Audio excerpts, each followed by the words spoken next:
So ನಮಸ್ಕಾರ ಎಲ್ಲರಿಗೂ. ನನ್ನ ಹೆಸರು ರಮೇಶ್ ಕೊಡ ಪಾಟೀಲ್ ಅಂಥೇಳಿ. ನಾನು ಸರ್ಕಾರಿ ಪದವಿ ಪೂರ್ವ ಮಹಾವಿದ್ಯಾಲಯ PMC ಸರ್ಕಾರಿ ಪದವಿ ಪೂರ್ವ ಮಹಾವಿದ್ಯಾಲಯ ಗೋಕಾಕ್ನಲ್ಲಿ ಆಟೋಮೊಬೈಲ್ ವಿಷಯವನ್ನು ಬೋಧಿಸ್ತಾ ಇದ್ದೀನಿ. ಸೊ ಇವತ್ತು ನಾನು ಏನು ಮಾಡ್ತೀನಿ ಅಂತಂದರೆ model question paper 2 key answer ಮತ್ತು ಇದನ್ನು ನಾನು ಪವರ್ ಪಾಯಿಂಟ್ ಪ್ರೆಸೆಂಟೇಷನ್ನಲ್ಲಿ ಏನು ಮಾಡಿದ್ದೀನಿ ತಯಾರಿಸಿದ್ದೀನಿ.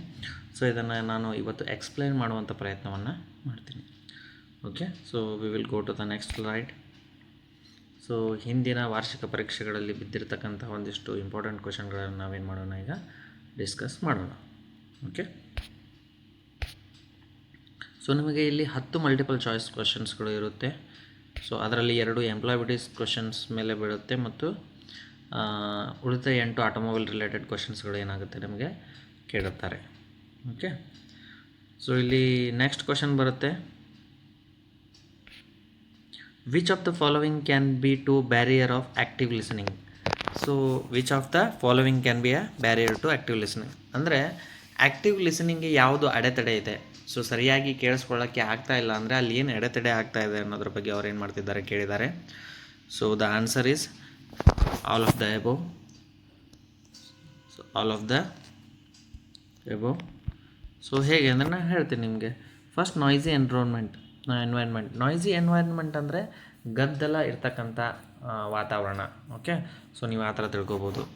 ನಾಟ್ ಬೀಯಿಂಗ್ ಅಟೆಂಟಿವ್ ಅಂತಂದರೆ ನೀವು ಅವ್ರು ಹೇಳ್ತಿರ್ತಕ್ಕಂಥ ಮಾತನ್ನು ನೀವು ಕೇಳಿಸ್ಕೊಳ್ಳದೆ ಇರ್ಬೋದು ಅಥವಾ ನೀವು ಅಲ್ಲಿ ಲಕ್ಷ್ಯ ಕೊಡದೇ ಇರ್ಬೋದು, ಇದು ಆಗಿರ್ಬೋದು. ನೆಕ್ಸ್ಟ್ ಬರುತ್ತೆ not maintaining an eye contact with the speaker. So ನೀವು ಯಾರು ನಿಮ್ಮ ಜೊತೆ ಮಾತಾಡ್ತಿರ್ತಾರಲ್ಲ ಅವರ ಜೊತೆ ಅವರ ಕಣ್ಣಲ್ಲಿ ಕಣ್ಣಿಟ್ಟು ನೀವು ಮಾತಾಡಲಿಲ್ಲ ಅಂದರೆ, ಸೊ ನೀವು ಅವರ ಮಾತನ್ನು ಸರಿಯಾಗಿ ಕೇಳಿಸ್ಲಿಲ್ಲ ಅಂದರೆ, ಲಕ್ಷ್ಯ ಕೊಡಲಿಲ್ಲ ಅಂತಂದರೆ, ಸೊ ಆ ವಾತಾವರಣನೇ ಗದ್ದಲಪೂರಿತವಾಗಿದ್ದರೆ ಸೊ ಅದು ಆ್ಯಕ್ಟಿವ್ ಲಿಸನಿಂಗ್ಗೆ ಅಡೆತಡೆ ಆಗುವಂಥ ಸಾಧ್ಯತೆ ಸೊ ಇರುತ್ತೆ. Okay, next question, what key do you use to cut something in spreadsheet. So ಮೊದಲೇಗ ನಾವು ತಿಳ್ಕೊಳ್ಳೋಣ ಸ್ಪ್ರೆಡ್ಶೀಟ್ ಅಂದರೆ ಏನು. ಸೊ ನಾವು ಇದನ್ನು ನಾರ್ಮಲ್ ಭಾಷೆಯೊಳಗೆ ಏನಂತೀವಿ ಅಂತಂದರೆ ಎಕ್ಸೆಲ್ ಶೀಟ್ ಅಂತ ಕರಿತೀವಿ. ಓಕೆ, ಎಕ್ಸೆಲ್ ಶೀಟ್ ಅಂತ ಕರಿತೀವಿ. ಸೊ ಎಕ್ಸೆಲ್ ಶೀಟ್ದ ಎದಕ್ಕೆ ಯೂಸ್ ಮಾಡ್ತೀವಪ್ಪ ಅಂತ ನಾವು ಡಾಟಾ ಸೇವ್ ಮಾಡಲಿಕ್ಕೆ, ಸ್ಟೂಡೆಂಟ್ ಮಾರ್ಕ್ಸ್ ಲಿಸ್ಟ್ ಮಾಡಲಿಕ್ಕೆ, ಸ್ಟೂಡೆಂಟ್ದು ID ಕಾರ್ಡ್ ಮಾಡಲಿಕ್ಕೆ, ಸೊ ಬೇರೆ ಡಾಟಾನ ಸ್ಟೋರ್ ಮಾಡಲಿಕ್ಕೆ ನಾವು ಸ್ಪ್ರೆಡ್ಶೀಟನ್ನು ಬಳಸ್ತೀವಿ. ಸೊ ಇಲ್ಲಿ control X, control B, control P ಮತ್ತು ಕಂಟ್ರೋಲ್ C ಅಂತ ಮೆನ್ಷನ್ ಮಾಡಿದಾರಲ್ಲ. ಸೊ ಇವೆಲ್ಲ ಏನು, ಇವೆಲ್ಲ ಶಾರ್ಟ್ಕಟ್ ಕೀಸ್. ಓಕೆ, ಸೊ ಇಲ್ಲಿ ನಾವು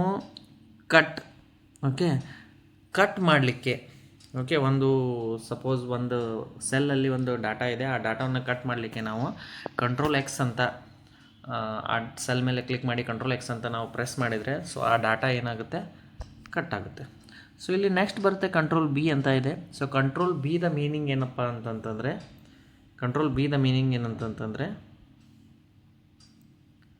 okay, control B the meaning ಏನಂತಂದರೆ ಬೋಲ್ಡ್ ಮಾಡೋದು. ಓಕೆ, ಈಗ ರಮೇಶ್ ಅಂತ ಹೆಸರಿದೆ ಅಂತ ತಿಳ್ಕೊಳ್ಳಿ. ಆ ರಮೇಶ್ ಅನ್ನುವಂಥ ಹೆಸರು ಬೋಲ್ಡ್ ಇಲ್ಲ ಅಂತಂದರೆ ಅದನ್ನು ನೀವು ಬೋಲ್ಡ್ ಮಾಡಲಿಕ್ಕೆ ಅಥವಾ ಅದನ್ನು ನೀವು ದಪ್ಪ ಮಾಡಲಿಕ್ಕೆ ಸೊ ನೀವೇನು ಮಾಡ್ಬೋದು, ಕಂಟ್ರೋಲ್ B ಅನ್ನು ಬಳಸ್ಬೋದು. ನೆಕ್ಸ್ಟ್ ಬರುತ್ತೆ ಕಂಟ್ರೋಲ್ P ಅಂತಂದ್ರೆ ಪ್ರಿಂಟ್. ಸೊ ಈಗ ನೀವು ಒಂದು ಡಾಕ್ಯುಮೆಂಟ್ ಅಥವಾ ಒಂದು ಲೆಟ್ರನ್ನ ಟೈಪ್ ಮಾಡಿದ್ರಿ, ಆ ಡಾಕ್ಯುಮೆಂಟನ್ನು ನೀವು ಪ್ರಿಂಟ್ ಕೊಡಬೇಕು. ಓಕೆ, ಒಂದು PDF ಅನ್ನು ನೀವು ಪ್ರಿಂಟ್ ಕೊಡಬೇಕು ಅಂತಂದರೆ ನೀವು ಕೀಬೋರ್ಡ್ನಲ್ಲಿ ಕಂಟ್ರೋಲ್ P ಅನ್ನು ಪ್ರೆಸ್ ಮಾಡಿದರೆ ಸೊ ಆ ಡಾಕ್ಯುಮೆಂಟ್ ಏನಾಗುತ್ತೆ, ಪ್ರಿಂಟ್ ಡೈಲಾಗ್ ಬಾಕ್ಸ್ ಓಪನ್ ಆಗುತ್ತೆ. ಸೊ ನೀವು ಅಲ್ಲಿ ಏನು ಮಾಡಬೇಕು, ನಂಬರ್ ಆಫ್ ಪೇಜಸ್, ಸೊ ಯಾವ ಫಾರ್ಮ್ಯಾಟ್ನಲ್ಲಿ ಬೇಕು, A4, A3, A1 ಈ ಥರ, ಸೊ ಲೆಟರ್, ಸೊ ಎಷ್ಟು ಪೇಜ್ ಬೇಕು ಅನ್ನೋದನ್ನು ನೀವು ಮೆನ್ಷನ್ ಮಾಡಿ ಪ್ರಿಂಟನ್ನು ಓಕೆ ಅಂತ ಕೊಟ್ಟರೆ ಸೊ ನೀವು ಅಲ್ಲಿ ಪ್ರಿಂಟನ್ನು ಪಡಿಬೋದು. ನೆಕ್ಸ್ಟ್ ಬರುತ್ತೆ ಕಂಟ್ರೋಲ್ ಸಿ ಅಂತಂತಂದರೆ ನೀವೀಗ ಒಂದು ಅರ್ಧ ಲೆಟ್ರ್ ಬರೆದಿರ್ತೀರ, ಆ ಲೆಟ್ರನ್ನ ಕಾಪಿ ಮಾಡಲು, ಓಕೆ, ಒಂದು ಡಾಕ್ಯುಮೆಂಟನ್ನು ಕಾಪಿ ಮಾಡಲು ಅಥವಾ ನೀವು ಒಂದು ವರ್ಡ್ಸ್ ಅಥವಾ ನೀವೇನೋ ಒಂದು ಅಡ್ರೆಸ್ ಟೈಪ್ ಮಾಡಿರ್ತೀರ ಅದನ್ನು ಕಾಪಿ ಮಾಡಲು ನಾವೇನು ಮಾಡ್ತೀವಿ, ಕಂಟ್ರೋಲ್ C ಅನ್ನು ಏನು ಮಾಡ್ತೀವಿ, ಬಳಸ್ತೀವಿ. Okay, so next question, service ಮ್ಯಾನ್ಯುವಲನ್ನು ಡ್ಯಾಶ್ ಉಪಯೋಗಿಸುವುದರಿಂದ ವಾಹನವು ದುಸ್ಥಿತಿಯಲ್ಲಿ ಕಾರ್ಯನಿರ್ವಹಿಸುವ ಮಾಹಿತಿಯನ್ನು ತಿಳಿಸುತ್ತದೆ. ಸೊ ಇಂಜಿನಿಯರ್, ಉತ್ಪಾದಕರು, ಟೆಕ್ನಿಷಿಯನ್ ಮತ್ತು ಮ್ಯಾನೇಜರ್. ಸೊ ಇಲ್ಲಿ ನಾವು ಒಂದೊಂದೇ ಡಿಸ್ಕಸ್ ಮಾಡ್ತಾ ಹೋಗೋಣ. ಓಕೆ, ಫಸ್ಟ್ ಬರುತ್ತೆ ಇಂಜಿನಿಯರ್ ಇದನ್ನು ಬಳಕೆ ಮಾಡೋದಿಲ್ಲ. ಓಕೆ, ಸೊ ಸೊ ಸೆಕೆಂಡ್ ಉತ್ಪಾದಕರು ಇದನ್ನು ತಯಾರಿಸ್ತಾರೆ. ಓಕೆ, ಉತ್ಪಾದಕರು ಏನು ಮಾಡ್ತಾರೆ ಅಂದರೆ ಇದನ್ನು ಏನು ಮಾಡ್ತಾರೆ ರೀ, ತಯಾರಿಸ್ತಾರೆ. ಟೆಕ್ನಿಷಿಯನ್ ಇದನ್ನು ಬಳಸ್ತಾರೆ. ಟೆಕ್ನಿಷಿಯನ್ ಅಂದರೆ ಯಾರು? ನೀವು ಶೋರೂಮ್ಗೆ ವಾಹನವನ್ನು ತೆಗೆದುಕೊಂಡು ಹೋಗ್ತೀರಾ, ಸೊ ಸರ್ವಿಸ್ ಮಾಡಲಿಕ್ಕೆ. ಅಲ್ಲಿ ನಿಮ್ಮ ವಾಹನವನ್ನು ಸೇವೆ ಮಾಡಲು ಅಥವಾ ನಿಮ್ಮ ವಾಹನವನ್ನು ರಿಪೇರಿ ಮಾಡಲು ಅಥವಾ ನಿಮ್ಮ ವಾಹನವನ್ನು ಸರ್ವಿಸ್ ಮಾಡಲು ಯಾರು ಇರ್ತಾರಲ್ಲ ಅವ್ರಿಗೆ ನಾವು ಟೆಕ್ನಿಷಿಯನ್ ಅಂತ ಕರಿತೀವಿ. ಸೊ ಮ್ಯಾನೇಜರ್ ಇದನ್ನು ಏನು ಮಾಡೋದಿಲ್ಲ, ಉಪಯೋಗ ಮಾಡೋದಿಲ್ಲ. Okay, so we will go to the next question.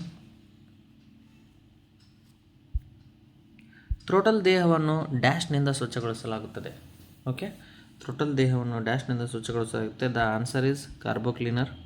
So carbo ಕ್ಲೀನರ್ನಿಂದ ಏನು ಮಾಡ್ತೀವಿ? ಥ್ರೋಟಲ್ ದೇಹವನ್ನು. ಈ ಥ್ರೋಟಲ್ ದೇಹ ಎಲ್ಲಿರುತ್ತೆ ಗೊತ್ತಾ ನಿಮಗೆ? ಇಂಟೇಕ್ ಮ್ಯಾನಿಫೋಲ್ಡ್ಗಿಂತನ ಮುಂಚೆ, ಇಂಟೇಕ್ ಮ್ಯಾನಿಫೋಲ್ಡ್ ಹತ್ತಿರನ ಅಥವಾ ಇಂಟೇಕ್ ಮ್ಯಾನಿಫೋಲ್ಡ್ನ ಮುಂದೆ, ಸೊ ಏರ್ ಫಿಲ್ಟರ್ನ ನಡುವೆ, ಇಂಟೇಕ್ ಮ್ಯಾನಿಫೋಲ್ಡ್ ಮತ್ತು ಏರ್ ಫಿಲ್ಟರ್ನ ನಡುವೆ ಈ ಥ್ರೋಟಲ್ ದೇಹ ಇರುತ್ತೆ. ಸೊ ಇದರಲ್ಲಿ ಡರ್ಟ್ ಅಥವಾ ಸೊ ನಾವು ಹೇಳ್ಬೋದು ಕಾರ್ಬನ್ ಬಂದು ಕೂರುವಂಥ ಸಾಧ್ಯತೆ ಇರುತ್ತೆ. ಅದಕ್ಕೋಸ್ಕರ ಕ್ಲೀನ್ ಮಾಡಲಿಕ್ಕೆ ನಾವು ಕಾರ್ಬೋ ಕ್ಲೀನರ್ನ ಯೂಸ್ ಮಾಡ್ತೀವಿ. ನೆಕ್ಸ್ಟ್ ಕಾರ್ಪೊರೇಟರ್, ಸೊ ಅಲ್ಲ, ಏರ್ ಕಾಂಪ್ರೆಸರ್. ಸೊ ಏರ್ ಕಾಂಪ್ರೆಸರ್ದು ಕೆಲಸ ಏನಂತಂದರೆ ಗಾಳಿಯ ಪ್ರಮಾಣವನ್ನು ಕಡಿಮೆ ಮಾಡಿ ಒತ್ತಡವನ್ನು ಹೆಚ್ಚಿಸುತ್ತದೆ. ಸೊ ಇದನ್ನು ನೀವು ಸಿಂಪಲ್ಲಾಗಿ ಹೇಳಬೇಕು ಅಂತಂದರೆ ಗಾಳಿಯ ಪ್ರೆಷರನ್ನು ಇನ್ಕ್ರೀಸ್ ಮಾಡಲು ನಾವು ಏರ್ ಕಾಂಪ್ರೆಸರ್ನ ಏನು ಮಾಡ್ತೀವಿ, ಬಳಸ್ತೀವಿ. ಸೊ ಇದು ಕೂಡ ಅಲ್ಲ. ಇನ್ನು ನೆಕ್ಸ್ಟ್ ಬರುತ್ತೆ ವ್ಯಾಕ್ಯೂಮ್ ಕ್ಲೀನರ್. ವ್ಯಾಕ್ಯೂಮ್ ಕ್ಲೀನರ್ನ ನಾವು ಎದಕ್ಕೆ ಬಳಸ್ತೀವಪ್ಪ ಅಂತಂತಂದರೆ ತುಂಬಾ ಧೂಳಿದೆ, ಸೊ ಕ್ಲೀನಿಂಗ್ ಪರ್ಪಸ್ಗೆ, ಅಥವಾ ಮನೆಯಲ್ಲಿ ತುಂಬಾ ಧೂಳಿದೆ, ಸೋಫಾದ ಮೇಲೆ ಧೂಳಿದೆ, ಚೇರ್ಸ್ನ ಮೇಲೆ ಧೂಳಿದೆ, ಸೊ ಅದನ್ನು ಕ್ಲೀನ್ ಮಾಡಲಿಕ್ಕೆ ನಾವು ಎಕ್ಸಾಕ್ಟ್ಲಿ ವ್ಯಾಕ್ಯೂಮ್ ಕ್ಲೀನರ್ಗಳನ್ನು ಬಳಸ್ತೀವಿ. ಸೊ ಥ್ರೋಟಲ್ ದೇಹವನ್ನು ಬಳಸಲು ನಾವು ಏನು ಮಾಡ್ತೀವಿ, ಸೊ ಕಾರ್ಬೋ ಕ್ಲೀನರನ್ನು ಏನು ಮಾಡ್ತೀವಿ, ಯೂಸ್ ಮಾಡ್ತೀವಿ. Okay, will go to the next question. CRDIನ ವಿಸ್ತೃತ ರೂಪವನ್ನು ಬರೆಯಿರಿ ಅಂತ ಕೇಳಿದ್ದಾರೆ. Common related direct injection, common rail delay injection, common rail direct injection, common rail deviation system ಅಂತ. ಸೊ ಇದು ವಿಸ್ತೃತ ರೂಪ, ಇಲ್ಲೇನು ಎಕ್ಸ್ಪ್ಲೇನ್ ಮಾಡುವಂಥ ಅವಶ್ಯಕತೆ ಇರೋದಿಲ್ಲ. Okay, common rail direct injection ಇದರ ಉತ್ತರ. Okay, so will go to the next question. Diaphragm ಸ್ಪ್ರಿಂಗನ್ನು ಡ್ಯಾಶ್ನ ಬದಲಾಗಿ ಉಪಯೋಗಿಸಲಾಗುತ್ತದೆ. Pressure plate, spring clutch, clamping spring ಮತ್ತು coil spring. Okay, so the answer is already very well, coil spring ಅಂತ. So coil ಸ್ಪ್ರಿಂಗ್ನ ಬದಲಾಗಿ ಏನು ಮಾಡ್ತೀವಿ ನಾವು, ಡಯಾಫ್ರಾಮ್ ಸ್ಪ್ರಿಂಗ್ಗಳನ್ನು ಈಗಿನ ವಾಹನಗಳಲ್ಲಿ, ಎಕ್ಸಾಕ್ಟ್ಲಿ ಈ ನವ ಡೇಸ್ ವಾಹನಗಳಲ್ಲಿ ಬಳಸ್ತಾ ಇದ್ದೀವಿ. ಸೊ ಕ್ಲ್ಯಾಂಪಿಂಗ್ ಸ್ಪ್ರಿಂಗ್ ಆನ್ಸರ್ ತಪ್ಪು. ಪ್ರೆಷರ್ ಪ್ಲೇಟ್ ಇದು ಕ್ಲಚ್ನಲ್ಲಿ ಇರುತ್ತೆ. Spring clutch, so coil spring clutch ಇತ್ತು ಮೊದಲು. ಸೊ ಈಗ ಅದರ ಬದಲಾಗಿ ನಾವು ಏನು ಮಾಡ್ತಾಯಿದ್ದೀವಿ, ಡಯಾಫ್ರಾಮ್ ಕ್ಲಚ್ಚನ್ನು ಏನು ಮಾಡ್ತಾಯಿದ್ದೀವಿ, ಯೂಸ್ ಮಾಡ್ತಾಯಿದ್ದೀವಿ. Okay, so next question. ವಾಹನದಲ್ಲಿ ಶಾಕ್ ಅಬ್ಸರ್ವರ್ 1 ಕಿಲೋಮೀಟರ್ಗೆ ಡ್ಯಾಶ್ ರಸ್ತೆ ಚಲನೆಯನ್ನು ಹೊಂದಿರುತ್ತದೆ. ಓಕೆ, 1000, 2020, 200, 4000 ಮತ್ತು 3800 ಇದೆ. So the answer is 1000. ಅಂದರೆ 1 ಕಿಲೋಮೀಟ್ರಿಗೆ 1000 ಬಾರಿ ಏನು ಮಾಡುತ್ತೆ, ಶಾಕ್ ಅಬ್ಸರ್ವರ್ ಎಕ್ಸ್ಪ್ಯಾಂಡ್ ಮತ್ತು ಕಾಂಪ್ರೆಸ್ ಆಗುತ್ತೆ. ಸೊ ಶಾಕ್ ಅಬ್ಸರ್ವರನ್ನು ಎದಕ್ಕೆ ಬಳಸ್ತೀವಿ ಅಂತಂದರೆ ರಸ್ತೆ ಮೇಲೆ ಉತ್ಪಾದನೆ ಆಗುವಂಥ ಶಾಕ್ಸ್ಗಳನ್ನು, ವೈಬ್ರೇಷನ್ಗಳನ್ನು ಮತ್ತು ಕಂಪನ ಮತ್ತು ಬೌನ್ಸ್ಗಳನ್ನು ಕಡಿಮೆ ಮಾಡಿ ವಾಹನ ಸುಗಮವಾಗಿ ಮತ್ತು ಆರಾಮವಾಗಿ ಚಲಿಸಲು ಇದೇನು ಮಾಡುತ್ತೆ, ನಮಗೆ ಸಹಾಯವನ್ನು ಮಾಡುತ್ತೆ. Okay, we will go to the next question. Suspension ವ್ಯವಸ್ಥೆಯಲ್ಲಿ ಡ್ಯಾಂಪರ್ನ ಜೊತೆ ಡ್ಯಾಶ್ ಇರುತ್ತದೆ. ಓಕೆ, ಕ್ಲಚ್, ಸ್ಪ್ರಿಂಗ್, ಗೇರ್ ಮತ್ತು engine. So the answer is spring. So spring ಯಾಕು ಅಂತಂದರೆ ಡ್ಯಾಂಪರ್ನ ಮೇಲೇನ ನಾವೇನು ಮಾಡ್ತೀವಿ, ಸ್ಪ್ರಿಂಗನ್ನು ಫಿಕ್ಸ್ ಮಾಡಿರ್ತೀವಿ. ಸ್ಪ್ರಿಂಗ್ ಏನು ಮಾಡುತ್ತೆ ಅಂತಂದರೆ ಎಕ್ಸ್ಪ್ಯಾಂಡ್ ಮತ್ತು ಕಾಂಪ್ರೆಸ್ ಮಾಡುತ್ತೆ. ವಾಹನದ ಚಕ್ರ ಮೇಲ್ಗಡೆ ಬಂದರೆ ಕಾಂಪ್ರೆಸ್ ಆಗುತ್ತೆ. ವಾಹನದ ಚಕ್ರ ತಗ್ಗಿನೊಳಗೆ ಅಥವಾ ನೀವು ದಿನ್ನೆ ಒಳಗಡೆ ಕೆಳಗಡೆ ಬಿತ್ತು ಅಂತಂದರೆ ಎಕ್ಸ್ಪ್ಯಾಂಡ್ ಆಗುತ್ತೆ. ಈ ಎಕ್ಸ್ಪ್ಯಾಂಡ್ ಮತ್ತು ಕಾಂಪ್ರೆಸ್ ಮಾಡುವುದರ ಮುಖಾಂತರ ಸುಗಮ ಚಲನೆಯನ್ನು ಏನು ಮಾಡುತ್ತೆ, ವಾಹನಕ್ಕೆ ಒದಗಿಸುತ್ತೆ. ಸೊ ಕ್ಲಚ್ಚನ್ನು ನಾವು ಇಂಜಿನ್ನ ಪವರನ್ನು ಗೇರ್ ಬಾಕ್ಸ್ಗೆ ಎಂಗೇಜ್ ಮಾಡಲು ಮತ್ತು ಡಿಸ್ಎಂಗೇಜ್ ಮಾಡಲು ಬಳಸ್ತೀವಿ. ಗೇರ್ ಅಲ್ಲ. ಸೊ ಗೇರ್ಗಳು ಎಕ್ಸಾಕ್ಟ್ಲಿ ಗೇರ್ ಬಾಕ್ಸ್ನಲ್ಲಿ ಇರುತ್ತೆ. ಸೊ ವಿವಿಧ ಗೇರ್ಗಳಿರುತ್ತೆ. ಸೊ ರಸ್ತೆ ಪರಿಸ್ಥಿತಿಗೆ ಅನುಗುಣವಾಗಿ ಅಥವಾ ವೇಗದ ಅನುಗುಣವಾಗಿ ಅಥವಾ ರೆಸಿಸ್ಟೆನ್ಸ್ನ ಅನುಗುಣವಾಗಿ ನಾವೇನು ಮಾಡ್ತೀವಿ, ಗೇರ್ಗಳನ್ನು ಬದಲಾಯಿಸುವ ಮುಖಾಂತರ ವಾಹನವನ್ನು ಚಲಿಸ್ತೀವಿ. ಸೊ ಇಂಜಿನ್ ಅಲ್ಲ. ಸೊ ಇಂಜಿನ್ ಶಾಖ ಶಕ್ತಿಯನ್ನು ಯಾಂತ್ರಿಕ ಶಕ್ತಿಯನ್ನಾಗಿ ಪರಿವರ್ತನೆ ಮಾಡುತ್ತೆ. ಸೊ ಇದಕ್ಕೆ ನಾವು ಆಟೋಮೊಬೈಲ್ ಹೃದಯ ಅಂತ ಕೂಡ ಕರಿತೀವಿ. The answer is spring. ಡ್ಯಾಂಪರ್ನ ಜೊತೆ ನಾವೇನು ಮಾಡ್ತೀವಿ, ಸ್ಪ್ರಿಂಗನ್ನು ಬಳಸ್ತೀವಿ. So okay, next question. Battery ಕೇಬಲ್ಗಳನ್ನು ಕಡಿತಗೊಳಿಸುವಾಗ ಯಾವಾಗಲೂ ನಾವು ಮೊದಲು ಡ್ಯಾಶ್ ಕೇಬಲನ್ನು ಕಡಿತಗೊಳಿಸಬೇಕು. So negative cable, positive cable, ಹಸಿರು ಕೇಬಲ್ ಮತ್ತು ಕಂದು ಕೇಬಲ್ ಅಥವಾ ಬ್ರೌನ್ ಕೇಬಲ್. ಸೊ ನಿಮಗಿಲ್ಲಿ ಗೊತ್ತು. ಸೊ ಆನ್ಸರ್ ಏನಂತ? So negative cable. ಸೊ ವಾಹನದಲ್ಲಿ ಏನೇ ರಿಪೇರಿ ಮಾಡುವುದಿದ್ದರೂ, ಇಂಜಿನ್ ವಾಷಿಂಗ್ ಆಗಿರ್ಬೋದು ಅಥವಾ ಏನೇ ಸಣ್ಣ ಪುಟ್ಟ ಸರ್ವಿಸ್ ಮಾಡುವಾಗಲೂ ಕೂಡ ನೀವು ಶಾರ್ಟ್ ಸರ್ಕ್ಯೂಟ್ನಿಂದ ಬಚಾವಾಗಲು ಅಥವಾ ಮುಕ್ತಿಗೊಳ್ಳಲು ನೀವೇನು ಮಾಡಬೇಕು? ಸೊ ನೆಗೆಟಿವ್ ಕೇಬಲನ್ನು ಏನು ಮಾಡಬೇಕು? ರಿಮೂವ್ ಮಾಡಬೇಕು. ಸೊ ಇಲ್ಲ ಅಂದರೆ ನೀವು ಬ್ಯಾಟ್ರಿ ಪ್ರಿಕಾಷನ್ ಮಾಡ್ತಾಯಿದ್ದೀರಾ ಅಥವಾ ಬ್ಯಾಟ್ರಿಯನ್ನು ಕ್ಲೀನ್ ಮಾಡ್ತಾಯಿದ್ದೀರಾ. ಓಕೆ, ಸೊ ಅವಾಗ ಫಸ್ಟ್ ನೀವೇನು ಮಾಡಬೇಕು? ನೆಗೆಟಿವ್ ಕೇಬಲನ್ನು ರಿಮೂವ್ ಮಾಡಬೇಕು. ಮತ್ತು ಇನ್ನೊಂದು ನೆನಪಿರಲಿ ನಿಮಗೆ, ಕೊನೆಯದಾಗಿ ಫಿಕ್ಸ್ ಮಾಡುವಾಗ ಕೂಡ ನೀವೇನು ಮಾಡಬೇಕು? ನೆಗೆಟಿವ್ ಕೇಬಲನ್ನು ಫಿಕ್ಸ್ ಮಾಡಬೇಕು. ಇನ್ನು ಹಸಿರು ಕೇಬಲ್. ಸೊ ಹಸಿರು ಕೇಬಲ್ಗಳನ್ನು ನಾವು ಆಕ್ಸಿಲರಿ ಕೇಬಲ್ಗಳಲ್ಲಿ ಅಥವಾ ಆಕ್ಸಿಲರಿ ಸರ್ಕ್ಯೂಟ್ಗಳಲ್ಲಿ ಏನು ಮಾಡ್ತೀವಿ? ಹೆಚ್ಚಾಗಿ ಬಳಸ್ತೀವಿ. ಇನ್ನು ಕಂದು ಕೇಬಲ್. ಸೊ ಬ್ಯಾಟರಿ ಸರ್ಕ್ಯೂಟ್ಗಳಲ್ಲಿ ನಾವೇನು ಮಾಡ್ತೀವಿ? ಕಂದು ಕೇಬಲನ್ನು ಬಳಸ್ತೀವಿ. So positive cable. So positive cable ಮತ್ತು ನೆಗೆಟಿವ್ ಕೇಬಲ್ ಏನಿರುತ್ತೆ? ಬ್ಯಾಟ್ರಿ 2 ಟರ್ಮಿನಲ್ಗಳಾಗಿರುತ್ತೆ. ಸೊ ನಿಮಗೆ ಇಷ್ಟು ಗೊತ್ತಿದ್ದರೆ ಸಾಕು. ಓಕೆ, ನೆಕ್ಸ್ಟ್ ಓಮ್ ಮೀಟರ್ನಿಂದ ಡ್ಯಾಶನ್ನು ಅಳತೆ ಮಾಡಲಾಗುತ್ತದೆ. ಕರೆಂಟ್, ವೋಲ್ಟೇಜ್, ರೆಸಿಸ್ಟೆನ್ಸ್ ಮತ್ತು ಸ್ಪೆಸಿಫಿಕ್ ಗ್ರಾವಿಟಿ. ಓಕೆ, ಇಲ್ಲಿ ನಾವು ನೋಡೋಣ ohm meter. So ohm meter ಅಂದರೆ ನಿಮಗೆ ಸಿಂಪಲಾಗಿ ಹೇಳಬೇಕು ಅಂತಂತಂದರೆ ಓಮ್. ಸೊ ಓಮ್ ಏನನ್ನು ಎದರ ಎಸ್ ಐ ಯೂನಿಟ್ ಇದು resistance S I unit. So ohm meter ಏನು ಮಾಡುತ್ತೆ? ರೆಸಿಸ್ಟೆನ್ಸನ್ನು ಅಳೆಯುತ್ತೆ. ಅಂದರೆ ನೀವು ತಿಳ್ಕೊಬೋದು ನಾರ್ಮಲಿ ರೋಧ. ಓಕೆ, ರೋಧ ಅಥವಾ ಪ್ರತಿರೋಧ ಅಂತೇಳಿ. ಸೊ ಕರೆಂಟನ್ನು ಅಳೆಯಲು ನಾವೇನು ಮಾಡ್ತೀವಿ? ಆಂಪೇರ್ ಅಥವಾ ಮೀಟರನ್ನು ಬಳಸ್ತೀವಿ. ವೋಲ್ಟೇಜನ್ನು ಅಳೆಯಲು ನಾವು ವೋಲ್ಟ್ ಮೀಟರನ್ನು ಬಳಸ್ತೀವಿ. ಸ್ಪೆಸಿಫಿಕ್ ಗ್ರಾವಿಟಿಯನ್ನು ಅಳೆಯಲು ನಾವೇನು ಮಾಡ್ತೀವಿ? ಹೈಡ್ರೋಮೀಟರನ್ನು ಏನು ಮಾಡ್ತೀವಿ? ಬಳಸ್ತೀವಿ. So the answer is resistance. Okay, so we will 2 ಅಂಕದ ಪ್ರಶ್ನೆಗಳು. 2 ಅಂಕದ ಪ್ರಶ್ನೆಗಳು ನಿಮಗೆ 10 ಪ್ರಶ್ನೆಗಳಿಗೆ ನೀವು ಬರೆಯಬೇಕಾಗುತ್ತೆ. ಬಟ್ ಪರೀಕ್ಷೆಯಲ್ಲಿ ನಿಮಗೆ 14 ಪ್ರಶ್ನೆಗಳನ್ನು ಕೇಳ್ತಾರೆ. ಯಾವುದಾದ್ರೂ ಅದರಲ್ಲಿ ನೀವು 10 ಏನು ಮಾಡಬೇಕು? ಬರೀಬೇಕು. ಓಕೆ, ಸೊ ಮೊದಲನೇ 2 ಅಂಕಗಳಲ್ಲಿ ಮೊದಲನೇ ಪ್ರಶ್ನೆ ಅಂದರೆ 11ನೇ ಪ್ರಶ್ನೆ. ಸರ್ವಿಸ್ ಮ್ಯಾನ್ಯುಲನ್ನು ಏಕೆ ಉಪಯೋಗಿಸುತ್ತಾರೆ? ಸರ್ವಿಸ್ ಮ್ಯಾನ್ಯುಲನ್ನು ಏಕೆ ಉಪಯೋಗಿಸುತ್ತಾರೆ? ಸೊ ಇಲ್ಲಿ ನೋಡಿ, ಒಂದೊಂದೇ ನಾನೀಗ ನಿಮಗೆ ಎಕ್ಸ್ಪ್ಲೈನ್ ಮಾಡ್ತಾ ಹೋಗ್ತೀನಿ. ಮೊದಲನೇದು, ಓಕೆ, ಹೊಸ ಅಭಿವೃದ್ಧಿಯನ್ನು ಕಲಿಯಲು. ಹೊಸ ಅಭಿವೃದ್ಧಿ ಅಂತಂದರೆ ವಾಹನದಲ್ಲಿ ಏನೇ ಹೊಸ ಅಭಿವೃದ್ಧಿಯಾಗಿತ್ತು. ಸೊ ಮೊದಲು BS6 ಇತ್ತು, ಈಗ BS6 ಇದೆ. ಮೊದಲೇ ಕಾರ್ಬೋರೇಟರ್ ಇತ್ತು, ಈಗ ಫ್ಯೂಲ್ ಇಂಜೆಕ್ಷನ್ ಇದೆ. ಓಕೆ, ಮೊದಲೇ ಟ್ಯೂಬ್ ಟೈರ್ಸ್ಗಳು ಬರ್ತಾಯಿತ್ತು, ಈಗ ಟ್ಯೂಬ್ಲೆಸ್ ಟೈರ್ಸ್ ಬರ್ತಾಯಿದೆ. ಸೊ ಏನೇ ಚೇಂಜಸ್ ಆದರೂ ಆ ಹೊಸ ಅಭಿವೃದ್ಧಿಯ ಬಗ್ಗೆ ಸರ್ವಿಸ್ ಮ್ಯಾನ್ಯುವಲ್ನಲ್ಲಿ ಅಪ್ಡೇಟ್ ಇರುತ್ತೆ. ನೆಕ್ಸ್ಟ್, ಹೊಸ ಬದಲಾವಣೆಗಳು. ಏನಾದರೂ ಚೇಂಜಸ್ ಇತ್ತಪ್ಪ. ಬದಲಾವಣೆಗಳು ಅಂತಂದರೆ ಏನಾದರೂ ಚೇಂಜ್ ಮಾಡಿದರು, ಸೈಜಸ್ ಆಗಿರ್ಬೋದು, ಏನೇ ಬದಲಾವಣೆಗಳಿದ್ದರೂ ಹಳೆಯ ವಾಹನಕ್ಕಿಂತ, ಹಳೆಯ ಮಾಡೆಲ್ಗಿಂತ ಈಗಿನ ಮಾಡೆಲ್ನಲ್ಲಿ ಏನಾದರೂ ಬದಲಾವಣೆಗಳಿತ್ತು ಅಂತಂದರೆ ಆ ವಾಹನದ ಸರ್ವಿಸ್ ಮ್ಯಾನ್ಯುವಲ್ನಲ್ಲಿ ಅದನ್ನು ಮೆನ್ಷನ್ ಮಾಡಿರ್ತಾರೆ.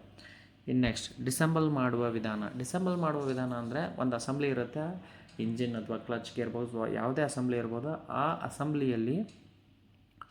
ಅಸೆಂಬ್ಲಿಯಲ್ಲಿರ್ತಕ್ಕಂಥ ಘಟಕಗಳನ್ನು ಹೇಗೆ ರಿಮೂವ್ ಮಾಡುವುದು. ಓಕೆ, ಹೇಗೆ ಒಂದೊಂದು ನಾವು ಅದನ್ನು ತೆರೆಯುವುದು ಅಥವಾ ಉಚ್ಚುವುದು. ಸೊ ಇದಕ್ಕೆ ನಾವು ಆ ಪ್ರೊಸೀಜರ್ ಇರುತ್ತೆ. ಸೊ ಅದಕ್ಕೆ ನಾವು ಅಸೆಂಬಲ್ ಮಾಡುವ ವಿಧಾನ ಅಂತ ಕರಿತೀವಿ. ನೆಕ್ಸ್ಟ್ ಬರುತ್ತೆ ಅಸೆಂಬ್ಲಿಯ ಕಾರ್ಯವಿಧಾನ. ಸೊ ಈಗ ನೀವು ಡಿಸೆಂಬಲ್ ಮಾಡಿದ್ರಿ, ಸೊ ಕೆಲಸ ಮಾಡಿದ್ರಿ, ಸರ್ವಿಸ್ ಮಾಡಿದ್ರಿ, ಓಕೆ, ಎಲ್ಲ ರಿಪೇರಿ ಮಾಡಿದ್ರಿ. ರಿಪೇರಿ ಮಾಡಿದ ನಂತರ ನೀವು ಅದನ್ನು ಮರಳಿ ಜೋಡಿಸ್ತೀರಲ್ಲ, ಅದಕ್ಕೆ ನಾವು ಅಸೆಂಬಲ್ ಅಂತ ಕರಿತೀವಿ.